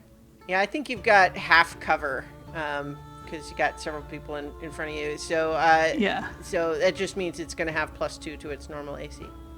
Okay. 17. 17 still hits. Yay! 4 damage. All right. Okay. Yeah, it's pretty hurt, but it doesn't seem to be retreating. I think, Rowan, you would probably guess, just based on its behavior, that it might be protecting its den. Like, it doesn't have anywhere to run away to right here because you've got it cornered in its den. Otherwise, a normal wild wolf would have probably run away by now. But it's your turn. Well, I'm gonna go ahead and take a pot shot at it. That is 24. 24 definitely hits. That is 7 points damage. All right, it's pretty hurt. It can't take much more. But it's still up. It's on its last legs. Wilfred. And actually, that's a miss because that's only a 10. Oh dear. Yeah. It manages to duck out of the way of that attack. Another What shot about- with the crossbow. Yeah. 18. 18 hits. 6 points of damage. That is just, well, actually, once again, it is just enough plus a little bit. So how does your crossbow bolt take it out? Catches it's lunging forward with its jaws snapping at Wilfred, and the crossbow bolt catches it right in the jaw, and slicing through the underside of its mouth and into the jugular vein, and it drops to the ground. All right. And it does make some gurgling noises, but then stops. It's dead. You did it. Okay. Yay! All right. I'm gonna be Yeah. stealthy and check up around that bin behind it. All right. to Make a sure stealth check. And I'm gonna be trying. That would be a 5. All right. So good at this. Yeah, you're finding that the sounds of this particular shape of this cave are just seem like they're amplifying every tiny little noise or scuff you make. But I'll just go ahead and tell you guys. You can go ahead and move on in there. Basically, you determine inside here that this does appear to be the direwolf's den. There's not really anything of Just interest to non-direwolves in there. Nod bones. Yeah. The Yeah. direwolf's den where he keeps his direwolf's television. Yeah. Well, I am going to. What it was eating? I mean, it was eating whatever it could catch, and its bones on the ground. There's not nothing of interest. I realized that there was an errand I wanted to do in town last time we were there that Marcher would have remembered, but I did not. Okay. He wanted to buy a hand axe. Okay. Yeah, I'll allow that. Okay. And he is going to pull out his axe and cut off the direwolf's head. Well, All right. wouldn't you want to sell the body to a furrier so that they could, and it might be easier to transport without all the blood leaking out. Can I make a survival check as to whether is just as far as skinning this creature, how long it would take? Yeah. Make a survival check. You bring back the whole body instead of just skinning it if it takes that long. I mean, Yeah. it's the size of a horse. Mm-hmm. Bringing back the whole thing is about as easy as bringing back that axe. Yeah. Yeah. I have an 18 on my survival check. You think that it would probably, if you wanted to try to get the whole fur, it would be probably a couple of hours. But if you were, just wanting to get like parts of it, you could do that faster, and you Right. would have like still some fur parts, just not like the complete pelt. Do you want to take the time to take its entire pelt, or do you want to just take a trophy and be on with that? Oh, no, I was just thinking that someone might find it useful, that it would be, additional income for you if you took it in and say, "Hey, I killed it. I've taken my trophy already. I'm willing to sell you the rest of the body." We But- came here in an entire rowboat, and just Yeah. rowboats. It's not going to fit in the boat. Okay. I could take a couple of hours and take the hide, or I just take a trophy. I was planning on just taking a trophy, but if you want to spend the time for the hide, I can do that. No, that's fine. Okay. It was I just can- an idea. I'm gonna take the direwolf's head as a trophy. All right. You do that. I look at him and, I hope there's nothing hungry up there.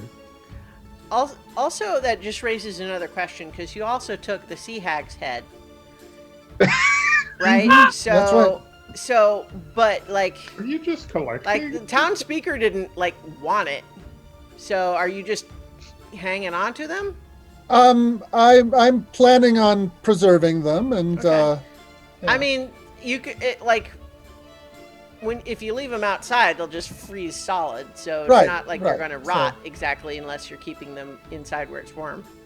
Yeah, no, it's I found a spot in the behind the inn, and just kind of buried it in a snowdrift. All right. You see,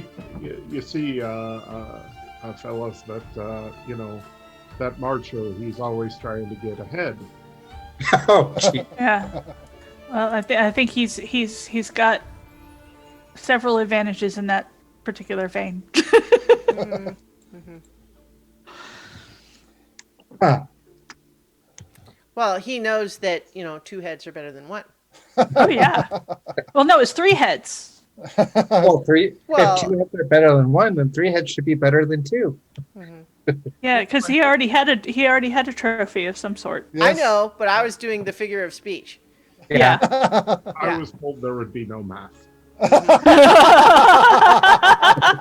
Nobody told you that.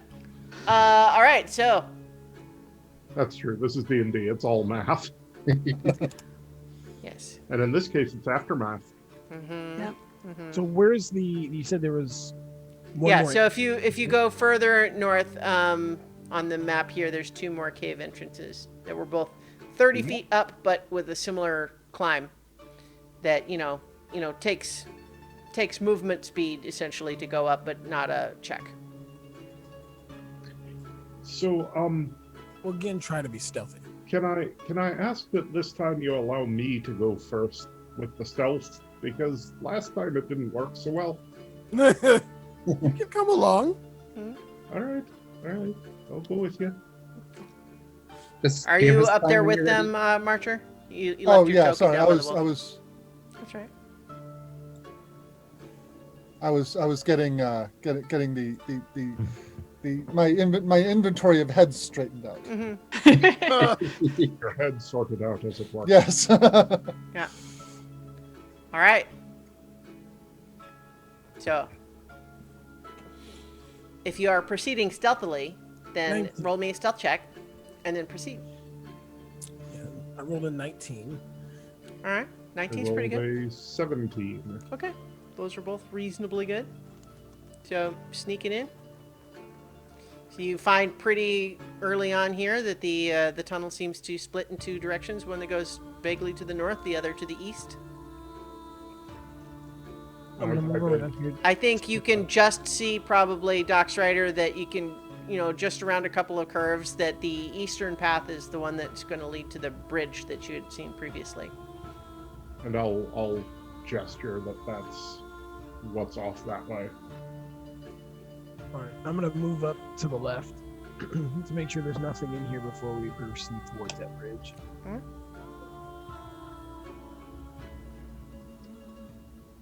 All right. So in that room, you see this cave is empty except for 3 ice-covered pillars composed of mineral deposits. And the wind is just, again, just tearing through here in a way that makes just sort of almost like a howling, moaning sound.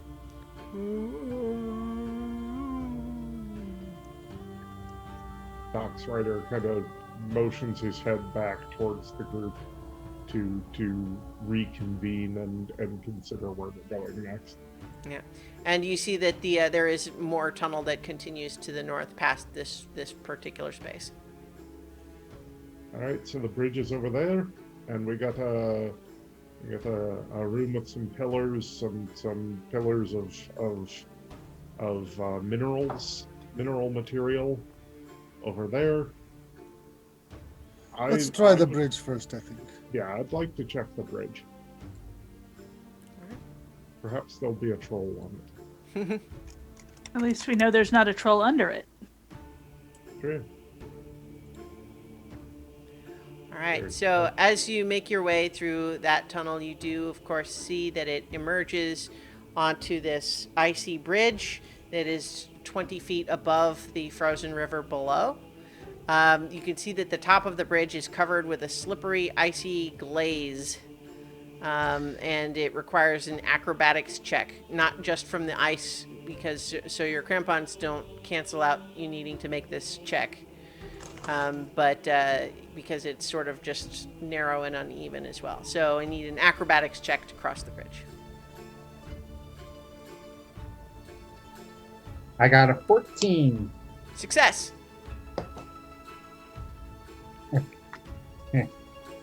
Make sure I'm on the screen. Hey, when you get to the far side, Marcher takes a rope, holds onto his end, throws you the other end, and braces himself against the wall, holding onto that to give folks something to hold on to as they go across. Okay. Nice. So everyone else can, who wants to cross, can make the check with advantage. 19. 19, success. Yeah. Dirty 20. All right. going Yeah. to- Yeah. While they're crossing, I'm gonna take out my crossbow and move up here to watch Okay. into here while they're crossing. All right. Yeah. What you see as you move far enough into the room is that this cave contains an abandoned campsite, and you can find out more about that when you investigate it more closely, of course. Okay, and I will gather my rope up as I cross, holding on and just kind of reeling it in as I come across. What was your acrobatics? Let me roll. Yeah. Mine was 15. Yeah, that's all fine. 19. Yeah, 10 is what we were looking for, so you're all good. So as you check out this abandoned campsite, you see that there is there's a bedroll that looks like sort of old and sort of frost covered. There's clearly remnants of a campfire, and then you can also see around the campfire that there are 3 pieces of paper that look like they were torn out of a journal, because it's handwritten on them, not printed, that are sort of crumpled up and partially burned, but didn't get completely burned. And on them is handwriting written in Dwarvish. Let me. I don't have this one. Nope, I don't either. Dang it, I don't either. No one has Dwarvish? I do. Oh, all right. Ah, nice. So, Rowan, as you examine these pages, you find a couple of noteworthy passages. First of all, they seem to be journal notes from like an explorer or a researcher of some kind. And what the notes say are, like, one of them says, "These caves are sacred to the frost giants. The carvings on the wall suggest that the giants came here to drown themselves. Did they use the hot spring as a sacrificial pool?" And then another passage says, "The wind truly sounds like a wailing woman. One could easily go mad in this place." And then the last passage of note says, "I think there's someone living in these caves. Shortly after discovering the hot spring, I heard what sounded like a granny singing. When the song ended with a shrill laugh, dread sunk its teeth into me. Ye gods, that horrible cackle. I shall leave these caves in the morning and never return." Well, Well, From that the would have been metaphor. good to hear a while back. He got rid of what he was upset about. Yes. All right. Well, let us. I think it's fascinating that the area with the skeletons in the ice is that used to be a hot spring. Appears that way. I mean, if that, I don't know where else. That Where else? that must be what they were talking about. Yes. Couldn't Why? imagine. Why they would want to drown themselves? I mean, perhaps like some dishonor had come to them and they needed to atone. But still quite strange. Just before we go, I want to check out under the bedroll just to see if there's anything there. Okay. You check. There's not anything else there. Would I have would knowledge nature help me in trying to figure out if this was a hot spring, if it was something like he said, like maybe they were trying to make atonement for something they did or something. I don't think nature would tell you that. Like, that would be an understanding of the natural world. That, knowing more about this would be more like a religion check. I can try that. I mean, do you have training, or are you proficient in religion? No. Sadly. Well, yeah, I think if you don't have any religious training, you would really have no way to know. The bard happens to have jack of all trades. I mean, yeah, you can make a roll if you want. Yeah, I don't think I'm going to get anything spectacular, but it's All worth trying. Yeah, I got a 7. Yeah, no idea. All right, so there doesn't seem to be anything else of note in this abandoned campsite. So, everyone want to make their repeat acrobatics checks going back? Oh yeah. I got a 22. Yeah. Okay. 16. We'll do the same. We'll do the same. Yeah, I'll hold on to the rope for people. And I'll hold thank on you to the very far much. side. All right.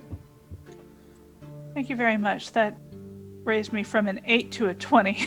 That's good, because an 8 would have had you fall. 15. Yeah. All right. Yeah, you're just looking for a 10, so. All right. Rowan, and I guess I'll take up the rear. Mhm. Oh, I got a 6. All right. Yeah, you find yourself suddenly slipping off the side. I'm holding on to this rope though. Well, And, yeah, okay. I think all that does is make you sort of swing to the side and crash into the wall as you hit the ground. okay. Um, All right. So I have any kind of a you save have or roll on the damage? You have 10 bludgeoning damage coming your way from the fall. Ouch. Okay. No, I mean can you fell because you failed an acrobatics check, so there's Right, not any. right. Okay. Yeah. Can I use as a reflex action my stone's endurance to reduce the damage? Yeah, Okay. I rolled high on the fall damage. Ow! I rolled low on that, so I only reduced it by 3. There. Okay. Yeah, well, better than nothing. So, But yeah, you basically just fell to the icy floor below. But with the rope hanging down, I'll go ahead and say you can trivially climb back up to Okay. join the rest, though. Ouch. That sounded solid. Yes. That You was look not. tougher. That was not fun. Doc's Rider looks to Marcher and says, "Yeah, just walk it off, you old Tom Noddy," and healing words you for 5 hit points. That's pretty good. Only down by 2. Yeah. I'm gonna try to be stealthy and go check out that other room. Yeah. The other passageway that we didn't go down. Yeah.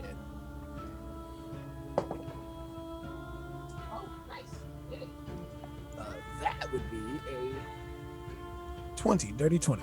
Okay. That was his stealth check? Yep. Yeah. I'm going to go ahead and let you all know that there's no other encounters or enemies in this cave. There is one other room to explore, but you don't have to worry about any more like stealth or Okay. just you can continue to move on through and I'll tell you what you find, but yeah, there's no more enemies to encounter, so. But yeah, this room that Rowan is just going into there, in that room you have the carvings that you think that the dwarven researcher must have been referring to, because this cave has ancient stick figure drawings carved into its northern wall, and based on they're very abstract and symbolic, and so you think that it was possible that you would have a hard time interpreting them, except that you already have the researcher's notes, which given that, you can see the interpretation, which shows that frost giants wading up a river to a cavern that contains a hot spring, and then they drown themselves in it. Crazy. Yeah. But yeah, so that is actually all that remains in these caves. You explore them a bit more just to be sure, but you determine that you have found everything. And so I think I'm going to wall images in the papers. I'm sorry, just go ahead. What? I'm sorry. I said in the notes that I got, did he sketch those or is it just descriptions? He has just descriptions in the pages that you found. He might have had sketches, but it looks like other parts of the book were burned. These were just what was left. I'm going to go ahead and suggest briefly that we can take a quick bio break for anyone who needs it. So, and we'll, reconvene in 5 minutes or so. Anyone who doesn't need a break is welcome to stay and hang out and chat briefly, but otherwise we'll be right back. Okay. All right, I'll be right back.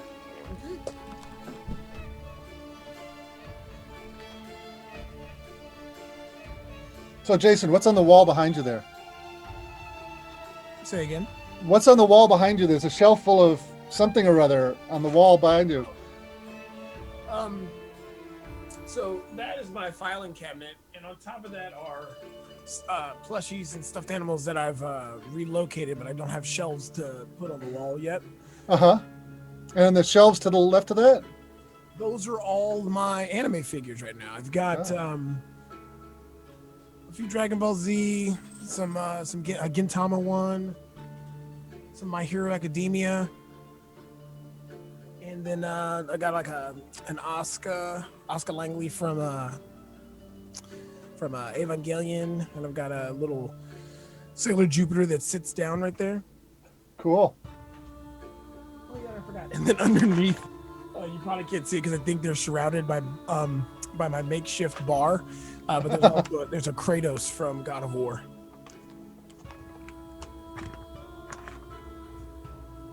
But yeah, at some point when I make my actual other shelf next to them, they'll the Pokemon plushies will go up there because I have all the fire starters. I'm just missing Tepig, Finnick, Chimchar, and I think there's one more that I'm missing. because I've got the rabbit and Charmander and a couple others. Nice. I had some pops in here, but I moved those to the guest room because I actually set up my 4 bookshelves in there. Mm-hmm. So I've got them across the top of there. Yeah, the only thing I collect these days are books. Yeah, I had to stop collecting books. Generally, only books I buy now are like the books of my friends, Yeah. or like I bought Mel Brooks's or Max Brooks's new book because I didn't even know it was out. I just had randomly found out about it. I was like, okay, I'll grab that because I'm running out of bookshelf space. Did everyone move around on the screen? The nameplates are mismatched now. No, well, no, nobody. Have they been mismatched all along? I don't think so. I mean, Spooky. I think maybe if someone turned their camera on or off, maybe that would do it. Yeah, that probably what did it. It's a ghost in the machine. All right, got everyone back around there. So, but obviously we're waiting for everyone to be back. Didn't mean to interrupt the anecdote there. Oh no, you're fine. Yeah. I just random nerdy stuff in my Sure, office. sure. I mean, I have to admit that a fair number of the books in my collection are, this sort. So, Yeah, I've got in the guest room where my where I've actually got my work office set up. I've got all my mangas in there on one shelf, and then I've got my comics and things, and I've got my old 3.5 D&D books, some other random stuff. I did get lucky and find the Sanford sisters as a collection of pops, and they don't have their brooms. They actually have like the vacuum cleaner and stuff like that. Huh.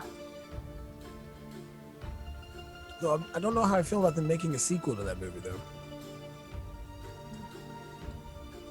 it's what I mean. I'm convinced these days that you can't tell until you actually see it. Yeah. I will say though, it's been very good for the most part with movies in the last year and a half or so. I mean, with like Parasite and stuff like that, it's been a fantastic time for movies. Parasite was really good. Yeah, and Parasite was one of those movies where moments made you cringe, and then others made you laugh out loud. Yeah. Just really good. Just sucks I can't go see Tenet. I want them to release that on some sort of streaming service that I can pay for to see at home. Yeah. So I'd like to see Nolan's new stuff. Well, I'm sure it'll get there eventually. My concern, of course, is I like seeing movies in the theater, but obviously that's problematic right now. So my worry is that in whatever new normal we end up with after everything calms down a little, presuming that it does eventually, a lot of movie theaters are going to go out of business because they just can't sustain this long a time. Yeah. But I mean, one of the things, nobody's burning down movie theaters. Yeah. Right? Nobody is turning them into hospitals. Well, maybe there are somewhere, but the point is that there will come a time when we can gather again. It might not be right away, but the time will come. And when it does, someone is going to reopen that movie theater.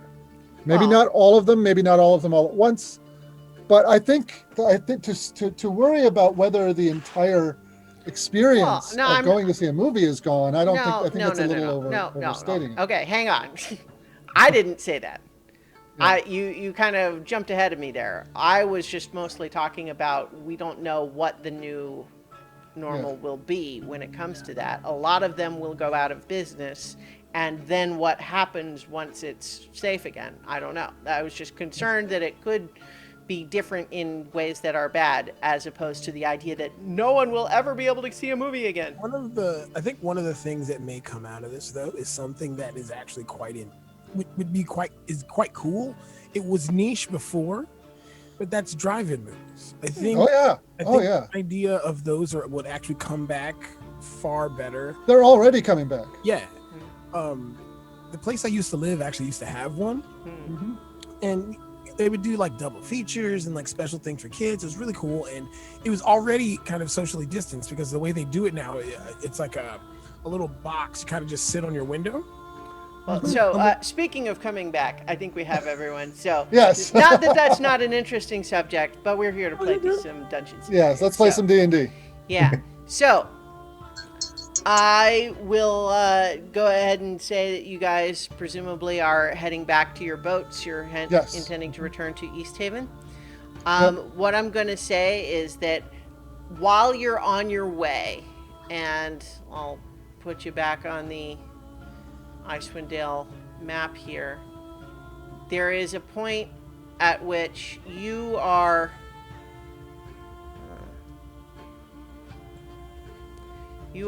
making your way along the coast of Lachdinishir, and there's a point where on the so first of all, you're all making you're having a little bit more trouble with the boats than before, just because the weather is sort of rougher. The wind is blowing harder, and the water is choppier. Not to the point where you're really in danger, but it's not as relaxing a voyage. You're just having to go up and down little swells, and you're just having to work a little harder to navigate the boats. But there's a point about midway back when you see along the coast where, just past where it becomes solid ice again, you see what looks like 3 small figures dressed in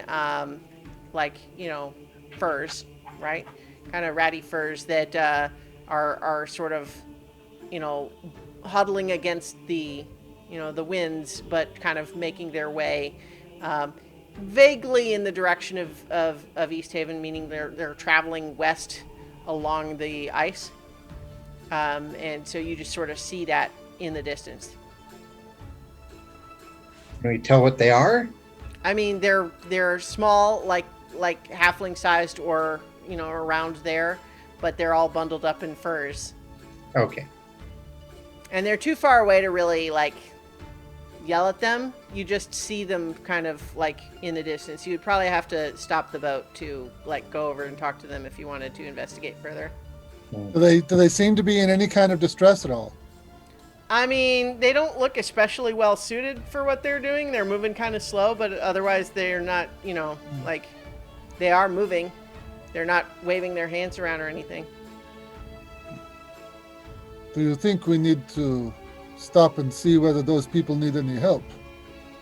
They would probably get to town quicker if they were in a boat. I would. We've got enough room between these 2 boats.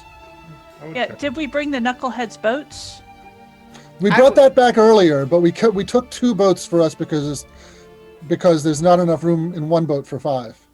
Okay. Mm-hmm. But there would be enough room for 8 in the 2 boats, so we could give them a ride. Yeah, if they're not, they don't seem to be perfectly dressed for this weather, so they may not make it to East Haven, given how bad the weather seems just turned. All right, let's pull the boat up onto the ice and see if we can give them a hand. Okay. So you are, you pull up with the boats, you sort of affix them to the ice, and as you start approaching, there's an element where they notice your approach, and they seem like they're wary, like they stop moving. They kind of, they have javelins that they're kind of holding, but they're basically watching you approach to see what you're doing. Marcher waves his arm, kind of in a broad, easily visible gesture. Is like, "Yo there! Do you need a ride to town?" Let's see. What do they?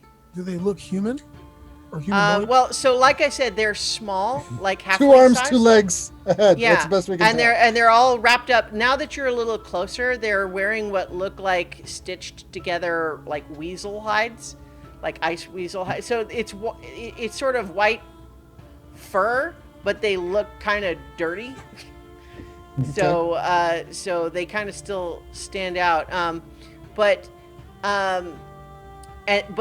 they're completely bundled up, right? Everyone make a perception check as you approach.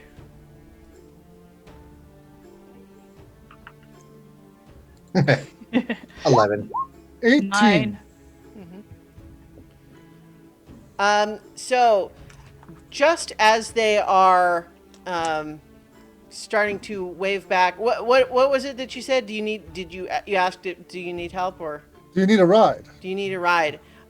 So they actually sort of wave back and say, "Yes, we like ride to town if town." And I think what you notice with your 18 marcher is like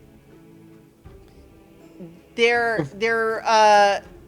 faces are bundled up, but it looks like there's more of a snout than you would expect from like a halfling or gnome. Then follow us. We have boats here. We can bring you to town. And what Marcher's going to do is kind of hurry the rest of the players into one of the boats, and he'll just take the little guys in the other. Okay. Just a moment.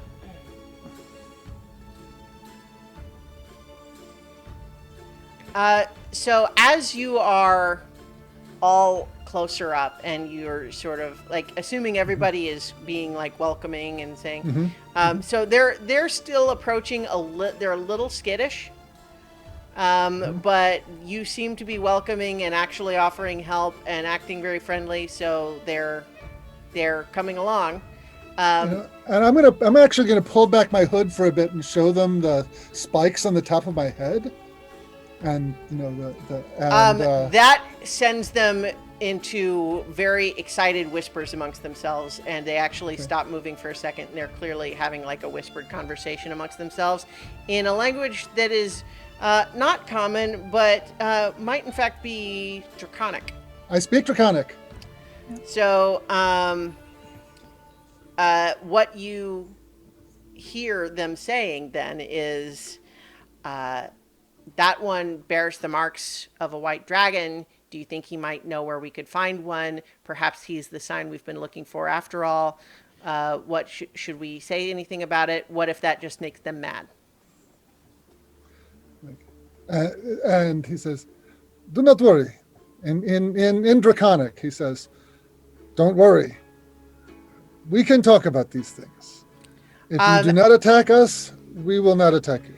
As soon as you speak back to them in Draconic, they actually all fall down and like start like groveling at you. Oh, like, stop that!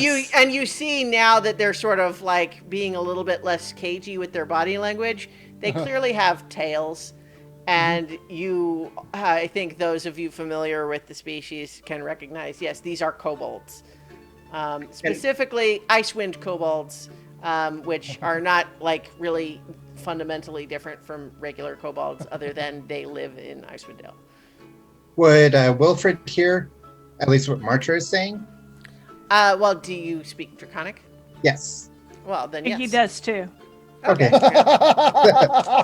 Yeah, those of you who speak Draconic. Yeah, so now that you have kind of revealed yourselves and they feel like they're revealed too, they just say, tell us your name, tall one. We seek a white dragon to worship. Clearly you are a sign. My name is Marcher. This is Wilfred and Rowan and Duck's Rider. And I got 3 out of 4, so don't. Iggy. And Diggy. These are my companions. They look like they're working really hard to be polite and patient while you talk about the people who don't look like they're connected to a white dragon. And Wolfred will call, get in the boat. We can. You can talk while we row. Come on. And say that in Draconic. Okay. And the boat that I've been in has the Direwolf head trophy sitting in it. Yeah.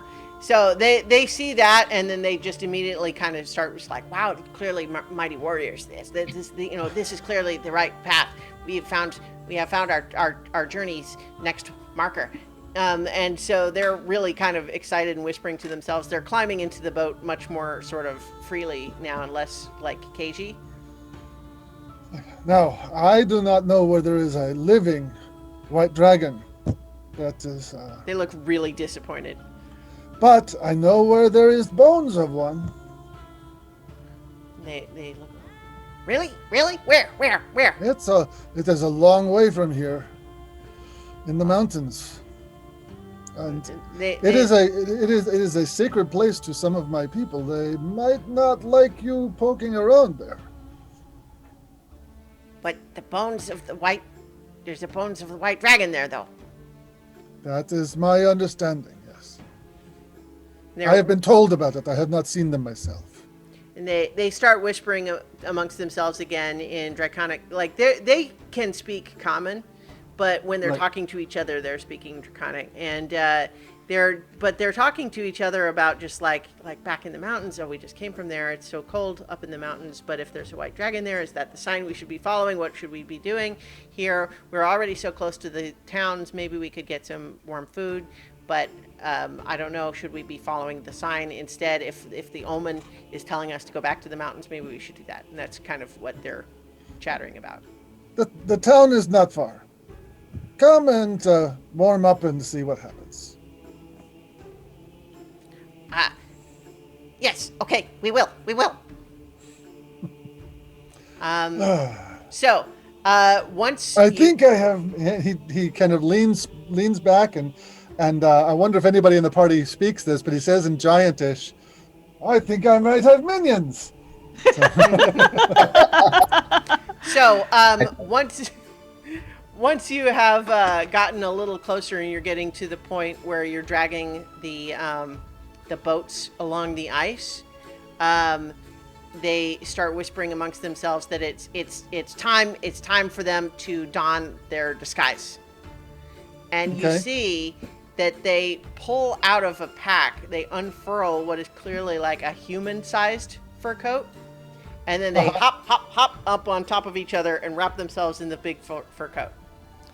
And so now I'll share with you this. That's awesome. That is a marvelous disguise. Be careful. Thank you.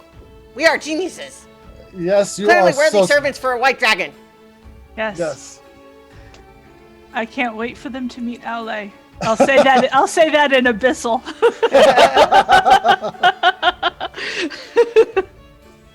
So the only thing that you can probably understand is Aule. All right. I was thinking about Aule too. Mm-hmm.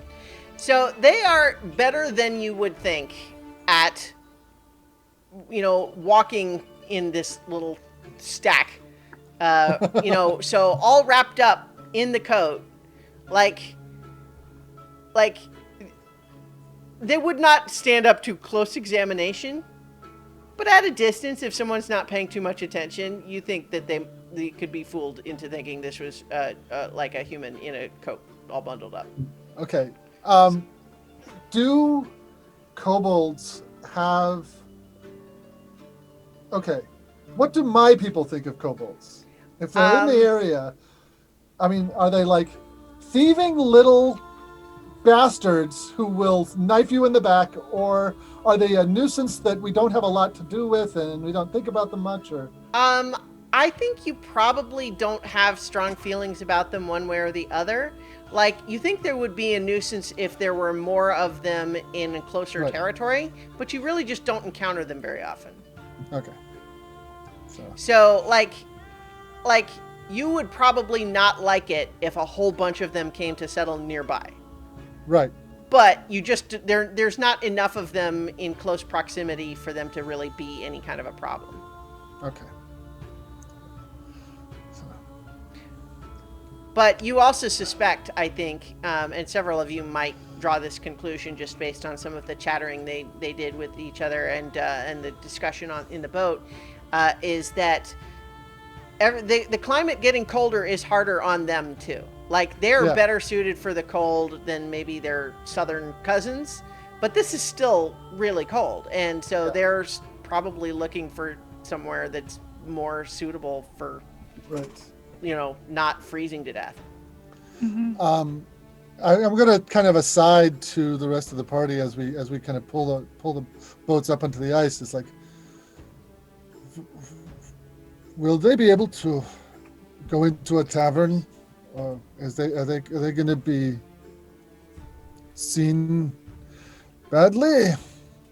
I mean, they're pretty strange.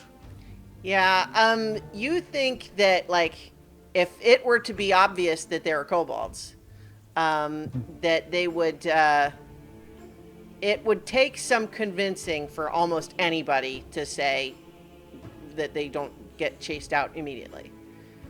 Like, so you think it's possible that you could convince people, but it would take some doing, because otherwise it wouldn't be kill them. It would still, though, nonetheless be, get them out of here. Right. Go away, kobolds. But that said, I mean, it's not the same thing as if like a monster just tore through and was just obviously dangerous. Like if they're there not doing anything wrong, they wouldn't necessarily be seen as a threat as much as like they're gonna be trouble. Mm-hmm. Right. So what do you think we should do with these guys? Oof. Incidentally, they introduced themselves as Brabug, Snoddick, and Drug. No, I take it back. Not Drug, because that sounds weird. Trud. Brabug, Snoddick, and Trud. Okay. So we have our 3 kobolds in a coat. That we have been looking forward to meeting for some time. I think probably if we were very circumspect, we might be able to share a room with them. If you don't want to, I would be willing to share my room with them because it is nice and warm. And maybe get them something to eat. But at the inn, maybe our friend at the Wet Trout, who was her name? He'll Yeah. no. Yeah, it was Danica. Maybe we could ask Danica if she has I thought any you were references. talking about the bartender at the Wet Trout is a Dragonborn. Right, Yeah. but no, I was thinking the cleric, because she would have research and references. I mean, if she's looking into a Chewinga now, what's the likelihood that she might have information on a dragon? And we might be able to ask on their behalf and see if she has any information. The tavern keeper at the Wet Trout is a white Dragonborn. Mm-hmm. Well, maybe. Happy to see her. Well, let's go to the Wet Trout first, because the important thing is to get these guys some warmth. So let me talk to the tavern keeper and see if we can arrange something. Okay. Okay. So Perhaps if they're willing to serve as employees for a white dragonborn, that would be or well, let's just see if we can get them a meal first. Okay. One step at a time. So don't ask too much. Yeah. So they are definitely eager to accept your help, and as I mentioned, especially since if they're in a group with you guys and you're able to like keep them more or less in the middle, and everyone's kind of minding their own business as they tend to do outside anyway, like they pass well enough. Like I said, unless they were to attract too much attention. And the wet trout is on the edge of town, no less. That's true. Yeah. So you bring them in. Do you tell them anything about where you're going? Yeah, it's like, all right. We are going into a tavern. There's be lots of people, and they might not like your type of people. People can be very suspicious of people with differences. I know this. And they nod and say, "Oh yes, we know. That's why we bring disguise." It's an excellent disguise, but it might not be enough in a place like this where people take off their coats when they get inside because it's warm. Yeah. So that draws another round of like concerned whispering. So I am going to see what I can do about getting you some hot food and a place to relax where you don't need to be disguised. But here's the thing. Your people have something of a reputation for making trouble. There's gasps of indignation. I know, completely undeserved, I am certain. But I want to make sure you understand. We are going to go in, sit down, have a meal, and that's all. No sneaking about, no getting into trouble. They make a persuasion check. Okay.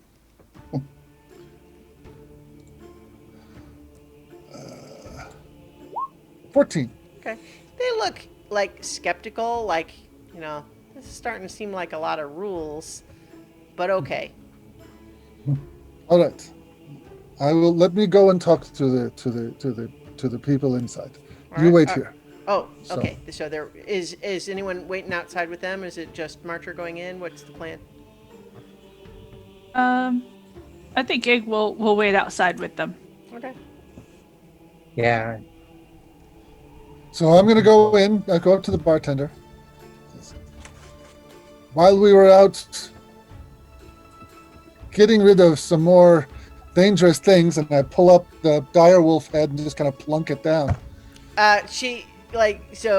This bartender whose name is Nemetra, she immediately kind of just says, don't get that off of my bar, please. All right, just making a point, and I walk out to the door and kind of toss it out onto the outside.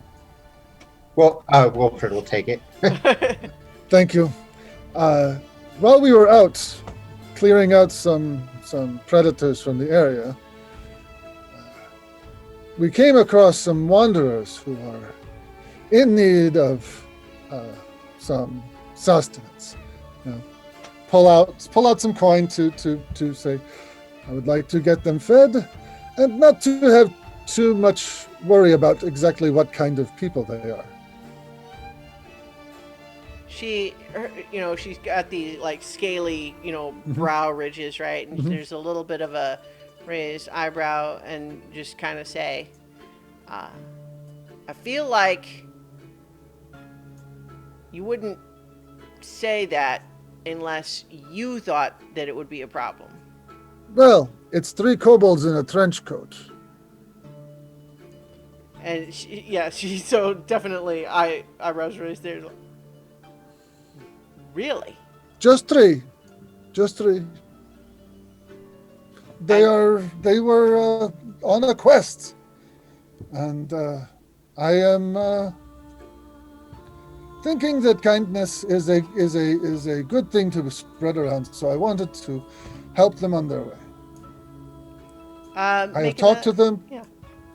Okay. Make another persuasion check. You can do this one at advantage, though. Okay. An 18. Okay.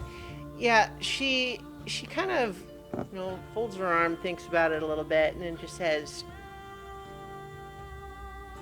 "You vouch for them. don't let them out of your sight, then fine. That's my plan. All right. I'll suggest a shady table over in the corner there. That I was going to look for one. Thank you very much. All right.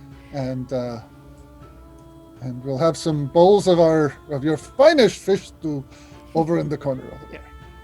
And then go and hustle these guys over to the shady corner in the back. I think you come back out and you see, everyone else sort of just like leaning against the wall, and including the kobolds, except like they're bent in the wrong place.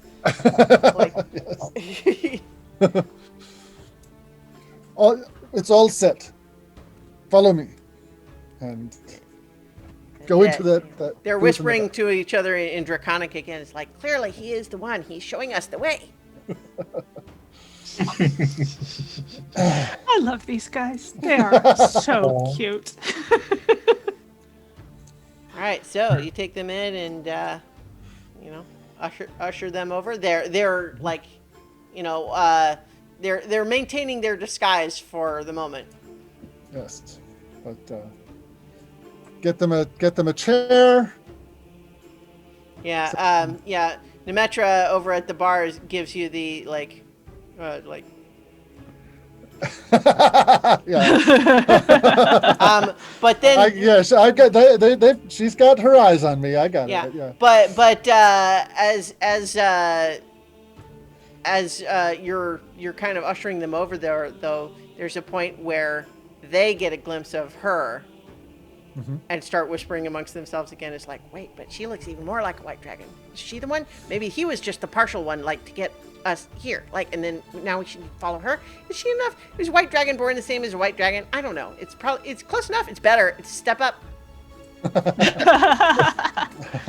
That's why I was thinking employment. Yeah. So, in the meantime, though, I think they start sort of drifting in that direction, unless you hustle them away. Mark? No, I'm like there to herd them in the right direction. Yeah. They're herdable. It is not time yet for you to talk to her. She has been willing to go this far to let you come inside. It will take a little more talking to get into her good graces. Must we perform a ritual? Yeah. I will think on this and tell you a good ritual for this. And they're excited to learn about the new ritual for pleasing a white dragonborn. They mentioned that they have treasures to offer. And Wilfred is interested in at least hearing about the treasures at the table. They snap at you that the treasures are not for the likes of you. Hearing about them, not seeing them. Don't worry about that now. Just relax a bit, warm up, have some food. Yeah, they are all about eating some food. Yeah. So it's like 3 arms coming out with spoons to the bowl and stuffing into various parts of the... So like they're going to stay in their disguise unless you tell them different. So No, yeah, that's fine. That's fine. But they're definitely doing that, and you're getting lots of mouthful whispering about how weird it is that it's hot and like, but this is how the humans do it, I guess, and it's fine. It's actually pretty tasty, but I don't know. It kind of burned the roof of my mouth. But I don't know. It smells good. It's weird. Too much salt. And that sort of Yeah, I just but they're excited dinner conversation though. Yeah. I just had a thought. Mm-hmm. Yeah. Could they cook up good fish stew? I think they don't. I think they eat most things raw. Pull a fish, eat it. They are not. But that, this also might be by necessity rather than. Yes. But kobolds desire. are not known for their cuisine. That's true. Yes. So, in all my years of traveling the 10 towns, You group of people have gotten me introduced to some of the most interesting people. And some of them we didn't even kill.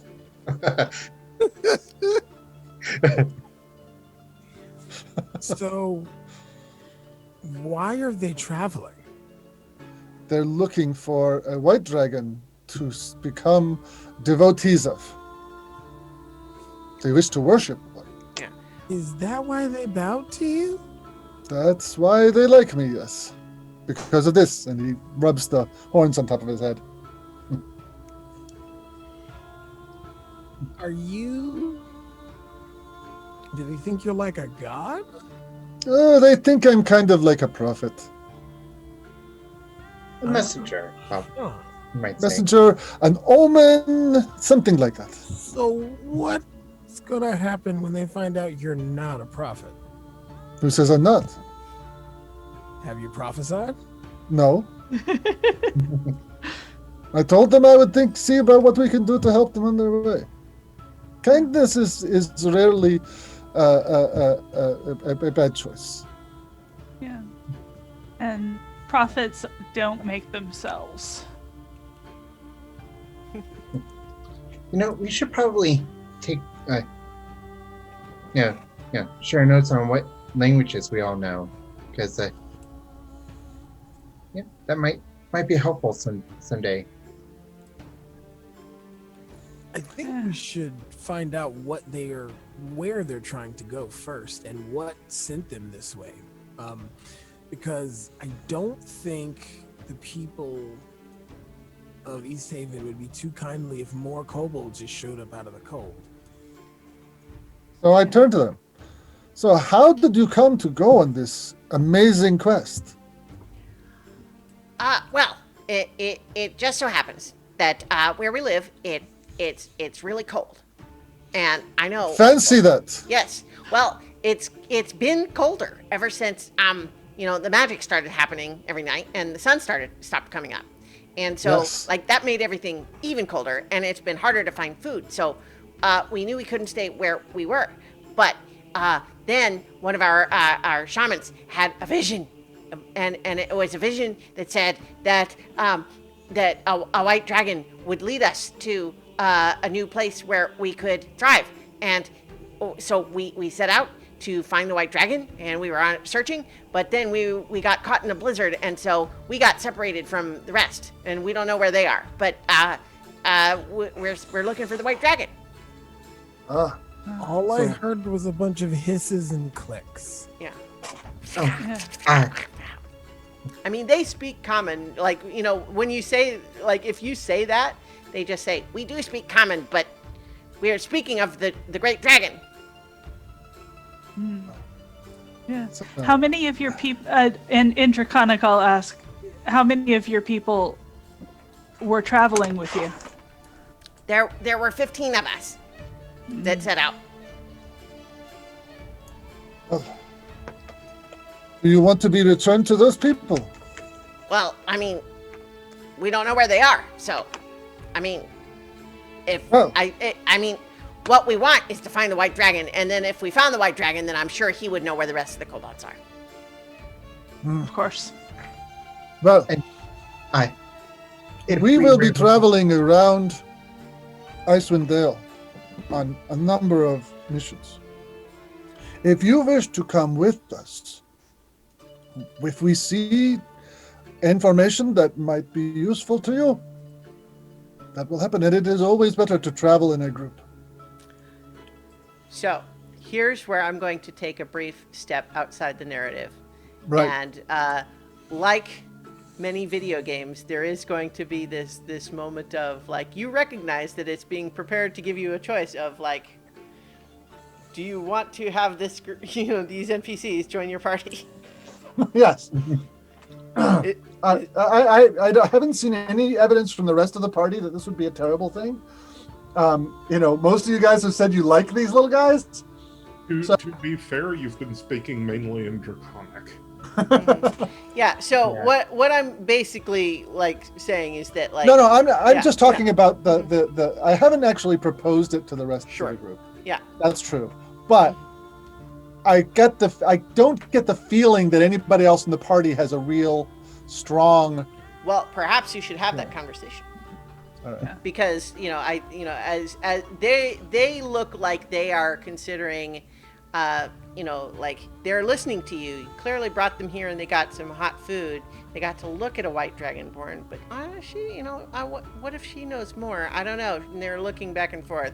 Okay, so I turn to the rest of the group. It's like, should they come with us? I think they will cause less trouble if they're with us than if we are not.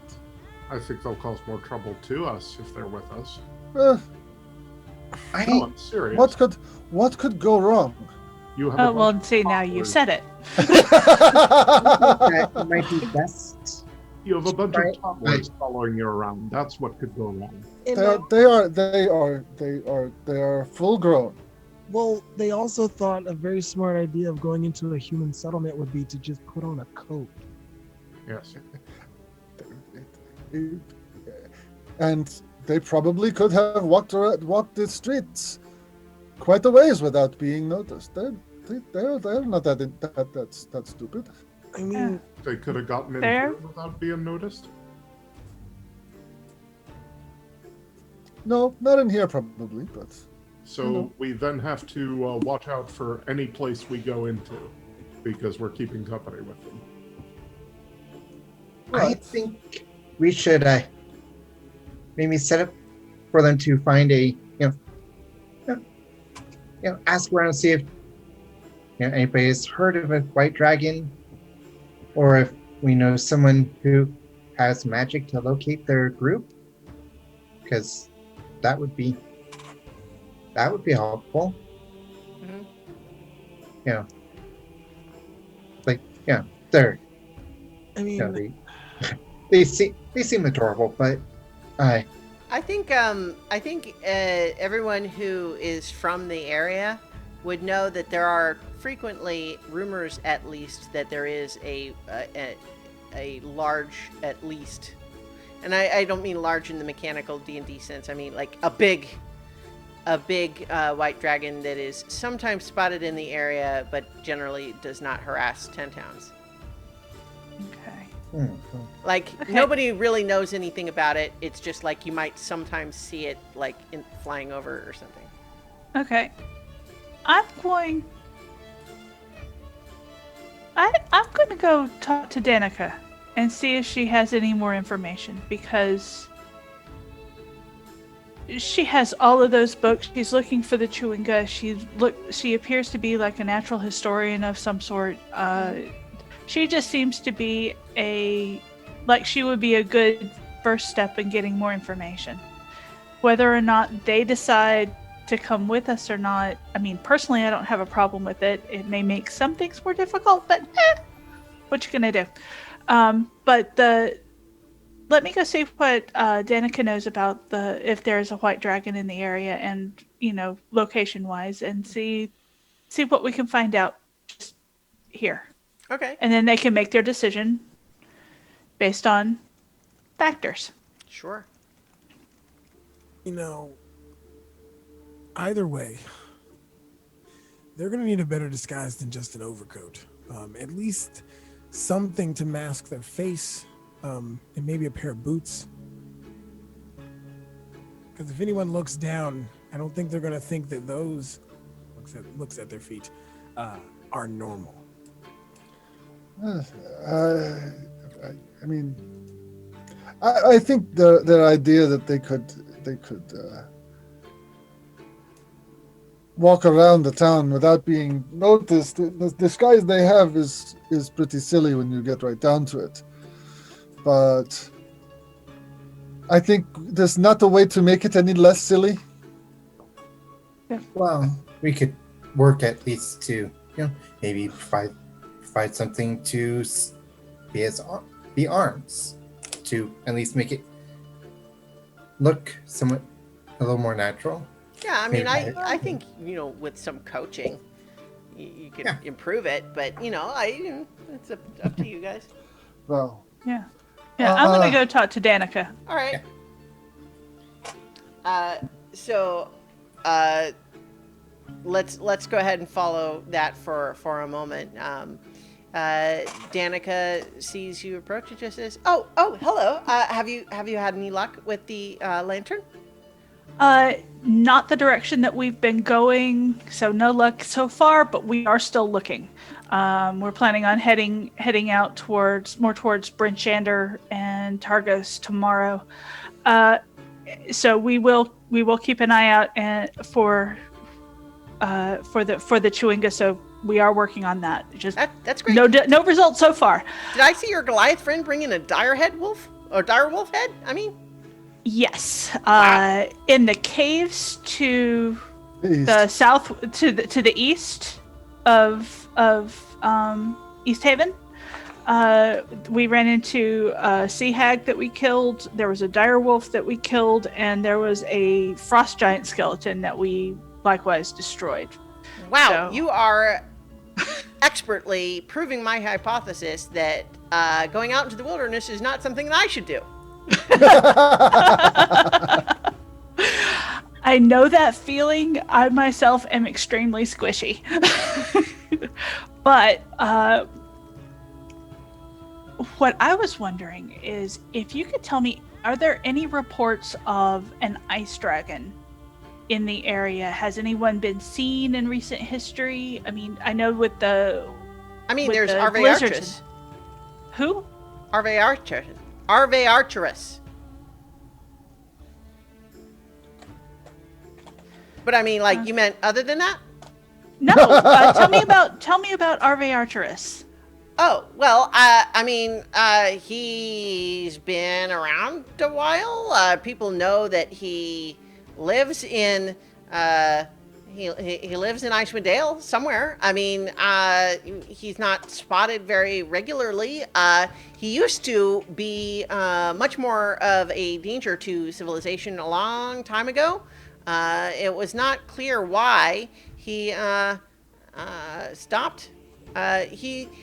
My understanding is that for generations now, he is mostly just kept to himself. I think he likes maybe wild game more than Okay. fighting for food. So he just will hunt whatever out in the wilderness. But yeah, I mean, Arve Archerus is the big white dragon who lives in Icewind Dale. Okay.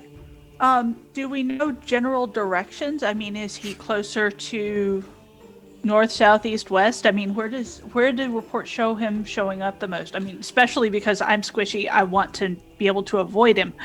Oh, well, I mean, I don't blame you there, of course. I wouldn't want to, I mean, I would like to encounter him. I mean, like if it could be safe, Yeah. right? I mean, obviously it would be really exciting to see an ancient dragon, but obviously very dangerous, of course, like even if he wasn't particularly hostile, I mean, he'd be just scary, right? But Yeah, but I mean, so- think about the stories he would have to tell. well, about, right, yeah, like so. Oh, see, that's why it's such a dilemma. But unfortunately, I don't really know where he would live. I mean, my guess would be that he would have a lair somewhere in the mountains because that's where it would be coldest.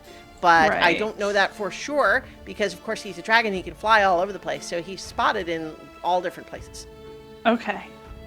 So no particular town that he favored for not wild game. Well, like I said, it's been generations since he attacked any of the towns. Okay. 10 towns. All right.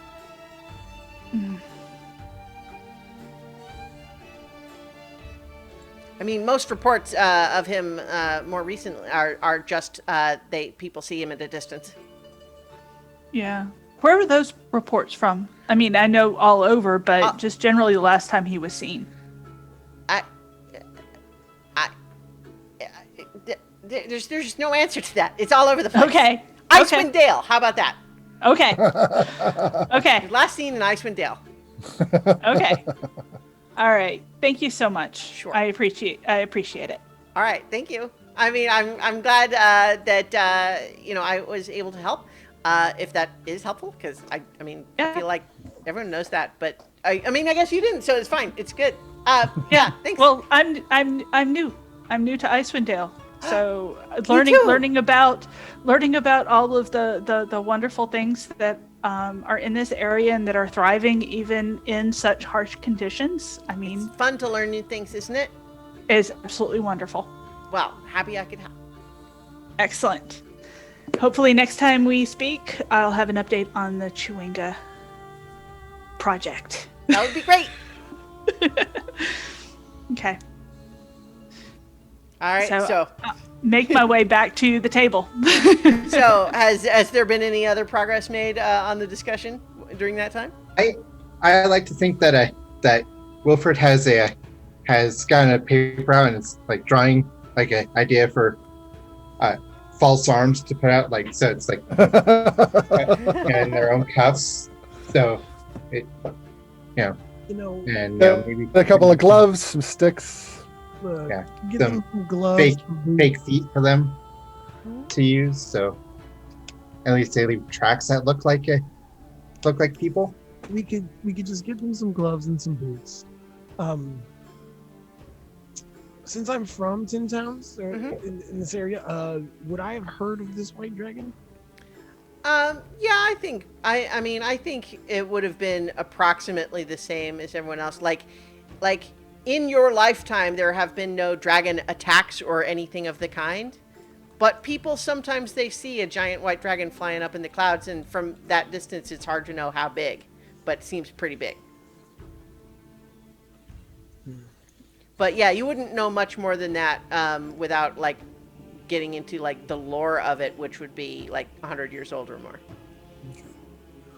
Look, guys, I don't have a problem with them tagging along. I mean, if they're not going to be a liability, seeing as they definitely were walking through the cold and didn't seem too prepared for the cold.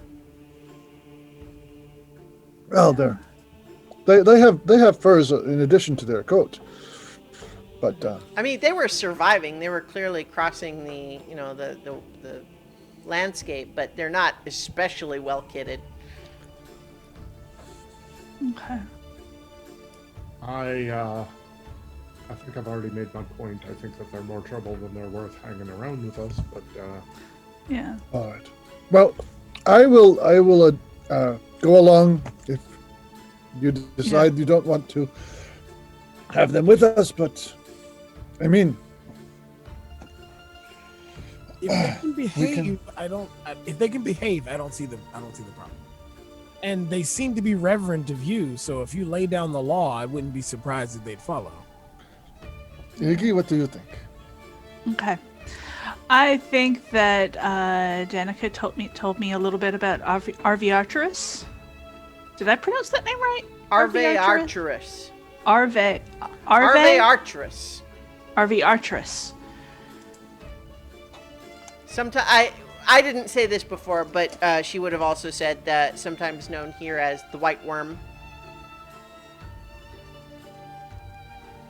WYRM, of course. Yeah. I'm putting in a pronunciation guide in my notes so that I can say it correctly.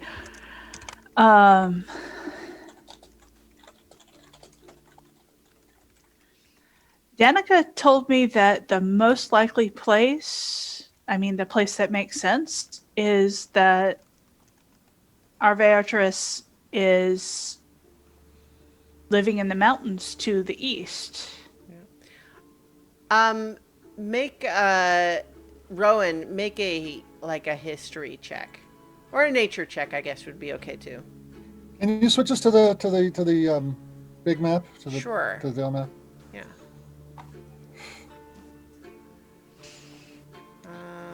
One moment. I always have to scroll a lot to get around in those maps, but yeah. 21. Okay, that's pretty good.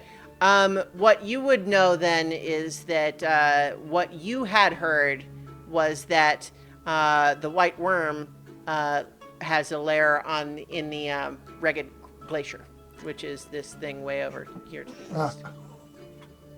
Okay.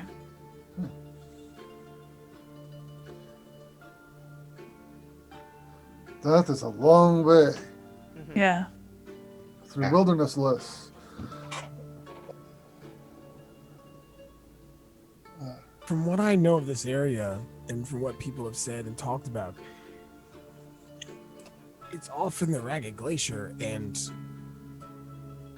the most experienced explorers generally stay away from that place, especially now. There are nomads that live up there.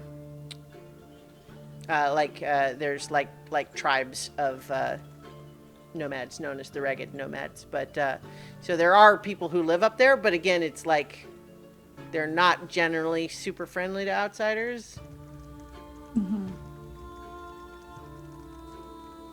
There's different tribes in it. Like you would be, because they're nomads, they move around obviously, and so the issue is not every tribe is going to respond to outsiders the same way, but it's going to be luck of the draw which one you get, right? Mm-hmm. Yeah. So, what direction was your group moving when you got separated? Do you know? We were following the shaman. Do you know what direction he was going? They start going like looking around like they're going to point. And I think they all end up pointing in 3 different directions. Each of them is pointing in a different direction. That's awesome. Direction. Yeah. Now, when you guys found them, they were moving west towards East Haven along the lake. Right. If we turn these guys out and tell them that what they're looking for is on the Rigged Glacier, they'll be dead within a week.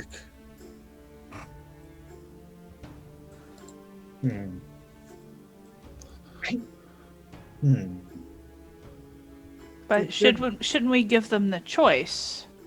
No. I mean, if their group was traveling west, the group could be anywhere at this point. I mean, I think the best thing to do would be to see if we can find where the rest of their people are and try and get them to that. I mean, we can go back to where they were, and I can try and track them. But at this point, No, they were in a blizzard. There would be no tracks. Yeah, you're pretty confident that if they got separated in a blizzard, then that would have certainly covered any tracks. We suggest finding them then. Where are they from? Like, where are they from in Icewind Dale? I think they'll say, the Valley of the 3 Peaks, which you like, it's the name the kobolds gave it. Yeah. Somewhere in the mountains. Yeah. Well, and I think also if you ask them about maybe going back there, they're like, we just came from there. Why would we go back there? That is the one place we know where they aren't. Okay. Which is their logic anyway, like that. Yeah. Well, it makes a certain amount of sense. I have made my point. I don't see any further reason to talk about it. What do you want to do? I mean, keep coming back to talking like Zia. I don't know why. Oh, you did it for a long. It's a fun voice. You did it for a long time. Yeah. I need to figure out how to get hold of Marcher's voice. I mean, at this point, what other things do we have to do other than find the faithful? We were gonna go look after that white moose. Right. Yeah. And stop off to sell the gems in Bryn Shander, possibly. Yeah. There was a few errands in that direction. Well, Yeah, if we did head to Lonelywood to check on that white moose, I wouldn't be opposed to that. In fact, that would be my vote. Yeah. Well, that's where we're heading. That's where we're heading. That is already agreed. The only question is whether we bring these guys with us or not. How, Christiana, would I know how a gaggle of kobolds would be received? This isn't a gaggle. In my Yeah. hometown? This is This is a trouble. Right. This is a trouble of kobolds. Right. Yeah. So I think it's a little bit like what I was saying earlier, in the sense that the reaction to seeing a kobold would not be an immediate, oh my God, let's kill it. But there would be probably a wariness of, like, if we see 3, where are the rest of them? That sort of thing. Like, what are they doing here? What do they want? They're probably going to be trouble. But as long as the kobolds are not acting in a hostile way, and that if they are my minions. yeah, they would not be attacked on sight, but people might be concerned, right? And so, especially if you're talking about, like, having them stay somewhere instead of just there they are on the street, right? Well, Then it might take some persuading. But it would not be a case of, like, people instantly see them as monsters and think they should die. It's not like that. I think once we got to Lonelywood, I think I might have a way to take care of that, where we would stay and them. All right, then we can at least have them travel with us as far as Lonelywood, and we will tell them that we are doing is, they're right here. What we're going to do, we're going to travel a bit, ask around, see what information we can find about the dragon, because there definitely is one, and see what we can learn. They're very excited at the prospect that you will help them find the dragon, and on that basis, they will do whatever you say. Okay. At least that is what they promise, up and down, across their hearts right now. They will do whatever you say. Oh. And so, yeah, I think all of you are kind of probably going to be in a position of, like, I'm not even going to make you make insight checks so much as to say, like, at all times, someone is going to need to be the kobold wrangler. But at least until ally shows up. but right now, you have them persuaded that cooperating with you is the way for them to get what they want. So they're eager to do that. And Marcher is willing to take on that responsibility in the group. That'd be great. Yes. Marcher, when you finally have your vision of what's going to happen, I hope it's not that these are going to end up in some troubling times with your new 3 compatriots. Only the future will tell. What was the phrase that? Don't ask the question if you don't want the answer. Yeah. That was from the last game. That sounds very profound. Where did you hear that saying? I fortune teller from far away. I'm sure you've got it written down, though. Yeah. Yes. So, that being said, since Bryn Shander is up next, and we've cleared out the cavern of the hag, we can let them know that that place is safe now. I guess safe as can be given the weather. Yes. Say we'll tell the speaker of the town. Okay. That we have cleared that area, and those caves are, at least for the time being. Yeah. So yeah, you show up there, and neither Captain Argalath or the speaker Daneth are, like, there at town hall right there, but the assistant who introduces herself as Prudence says that they've dispatched a group of militia to go to retrieve the gemstones for your payment. The cauldron is currently being guarded in the sort of the, like, the dungeon cells area below, and that they are also those messengers are also carrying the word about the Torg's trading caravan as well. So, the expectation is that it's about 8 hours of travel to get to Bryn Shander, assuming good weather. And so they're expecting, they left today. They'll come back tomorrow, and that's when they'll have the gemstones. And she says she'll pass on what you said about clearing out the rest of the caves. Yeah. So they should be good for a while.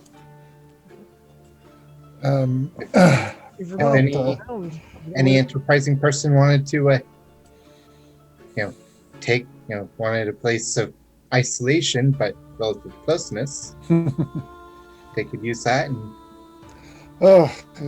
there's not. clear. No. Well, I would not. I would not wish that place on anyone who needs a great deal of warmth. Wow. Or sanity. I mean that wind is just. Yeah. No. If I you don't could know, if you my- could block off some of it, it might be really useful, especially with the 2 exits that are at 20 feet. That might be a good place for a small hideout. It could be a Nice. different. Well, with the ability to keep himself warm, my mage instructor wouldn't have had any problems with the madness. He was a bit odd himself, but yeah. So already halfway there? So, given the fact that we have to wait for our payment for the cauldron, we could go around looking for said Fey folk until they arrive. That is a good idea. Why don't we do that? So that would be like on the agenda tomorrow. Yes, that's what we will do tomorrow while we wait for people to come back. Okay. All right. So I think when you decide to leave the Wet Trout and head to the White Lady Inn, like, are you even going to try to tell them anything, or are you just going to try to sort of bundle the kobolds upstairs? What's the plan there? I think honesty is a good policy, and Marcher will approach the proprietor. Okay. Say, we have made some allies while we were out on the ice. They are a bit unusual, but I would like you that we will be taking personal responsibility for them, and we would like you to overlook the fact that they are 3 kobolds in a trench coat.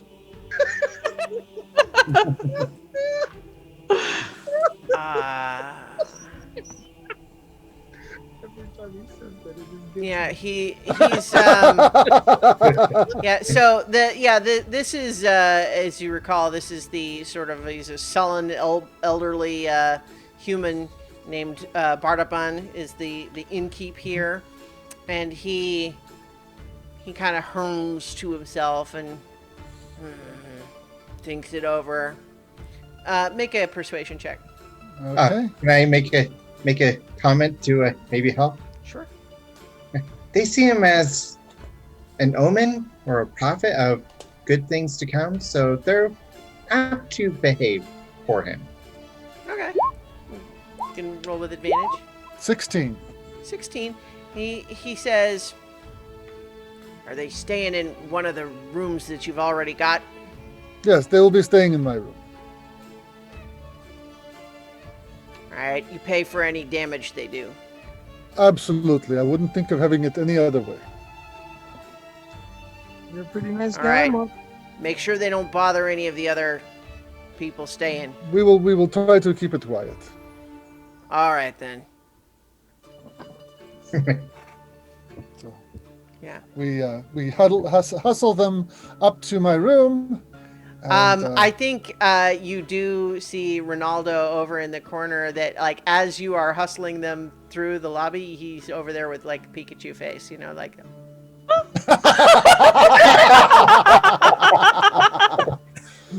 I see your face and just shrug. Well, no, I think he sees that, and he's maybe going. I think you all notice him starting to get up, like he's going to come over and investigate, ask about this, Do you give him any sign or say anything before he just I- comes on over? I'm gonna let them handle that guy. All right. I'll move in front of him. And Yeah. I'll back you up on that. Okay. So is that Is- your new not- friend? Is that is that are they what I think they are? That's our new traveling companion. That's all. Companion singular? Yeah, absolutely. Singular.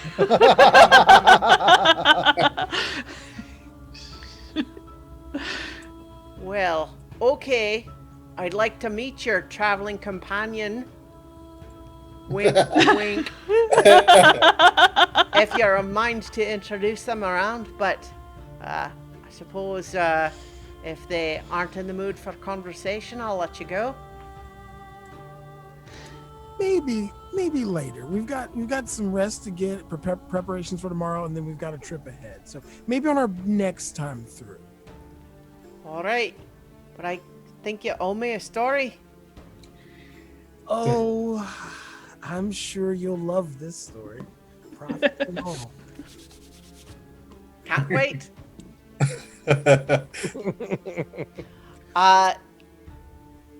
I think we're just about done for tonight, but before we finish up, I want to hear how you get the kobolds to sleep.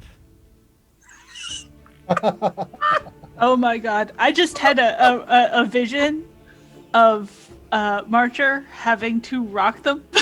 Yeah, like, are you settling them in a bed? Like one bed? No, What is this ritual? Because they are totally unfamiliar with this whole inexperience. This is our nest. This is we've been allowed to use this nest for the night.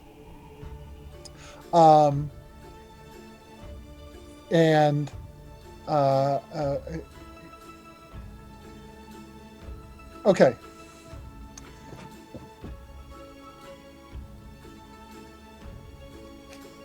First thing I want to know is how they sleep. When they sleep, how do they do that?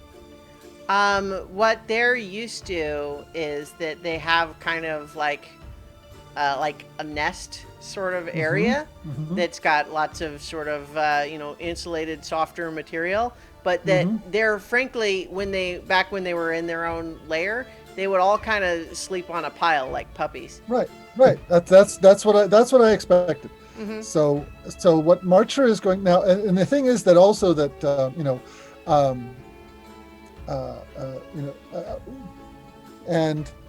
all right.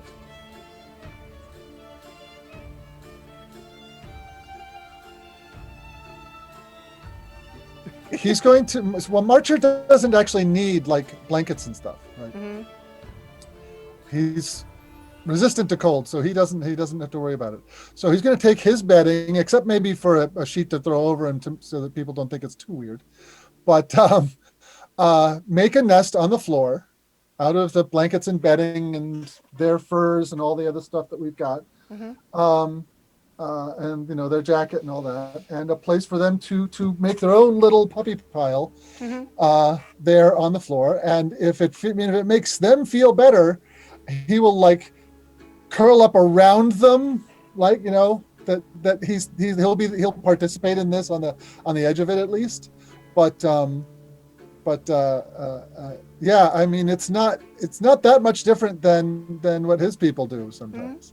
So especially if it's particularly cold and everybody needs to huddle together for warmth, you get in it, everybody gets in a pile. So what you're saying is he's the big spoon for 3 kobolds in a trench coat. Yeah. Yes. Yeah, I think that it's actually really awkward for a while because they are used to it being colder than it is in here.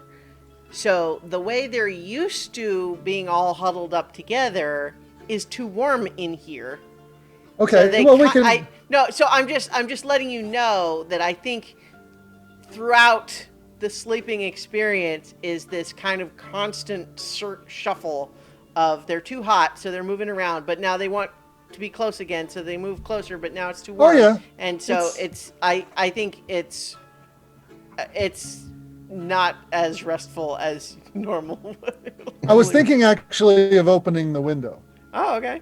a crack, just to get the temperature just down remind a me, bit. did everyone get their own room? I don't remember exactly. I don't know if we ever really. I don't think we ever resolved that. actually 'Cause decided. Dox Rider and Iggy each had their own room to begin with.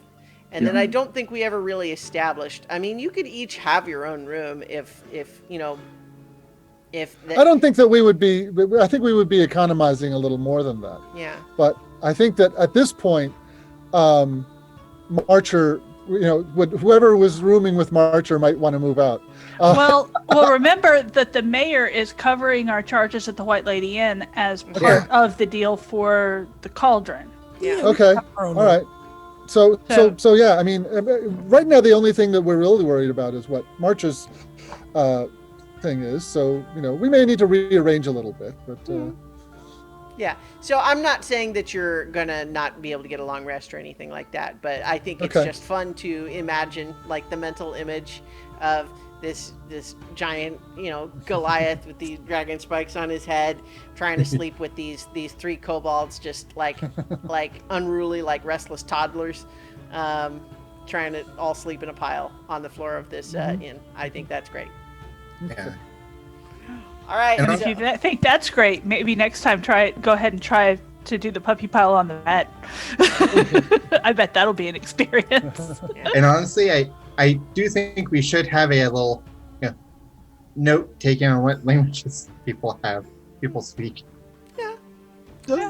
And just wait until we may have to make camp in the field. He'll be the warmest one. All right, so I think that's where we'll leave it for tonight. But yes, you three kobolds in a trench coat have joined the party. Yay! All right, so that's where we'll leave things for this time. Thank you, everyone, for watching and/or listening. Thank you to my players, of course. And we'll be back next week for more adventure in Icewind Dale on so many levels. Rime of the Frostmaiden. Yay!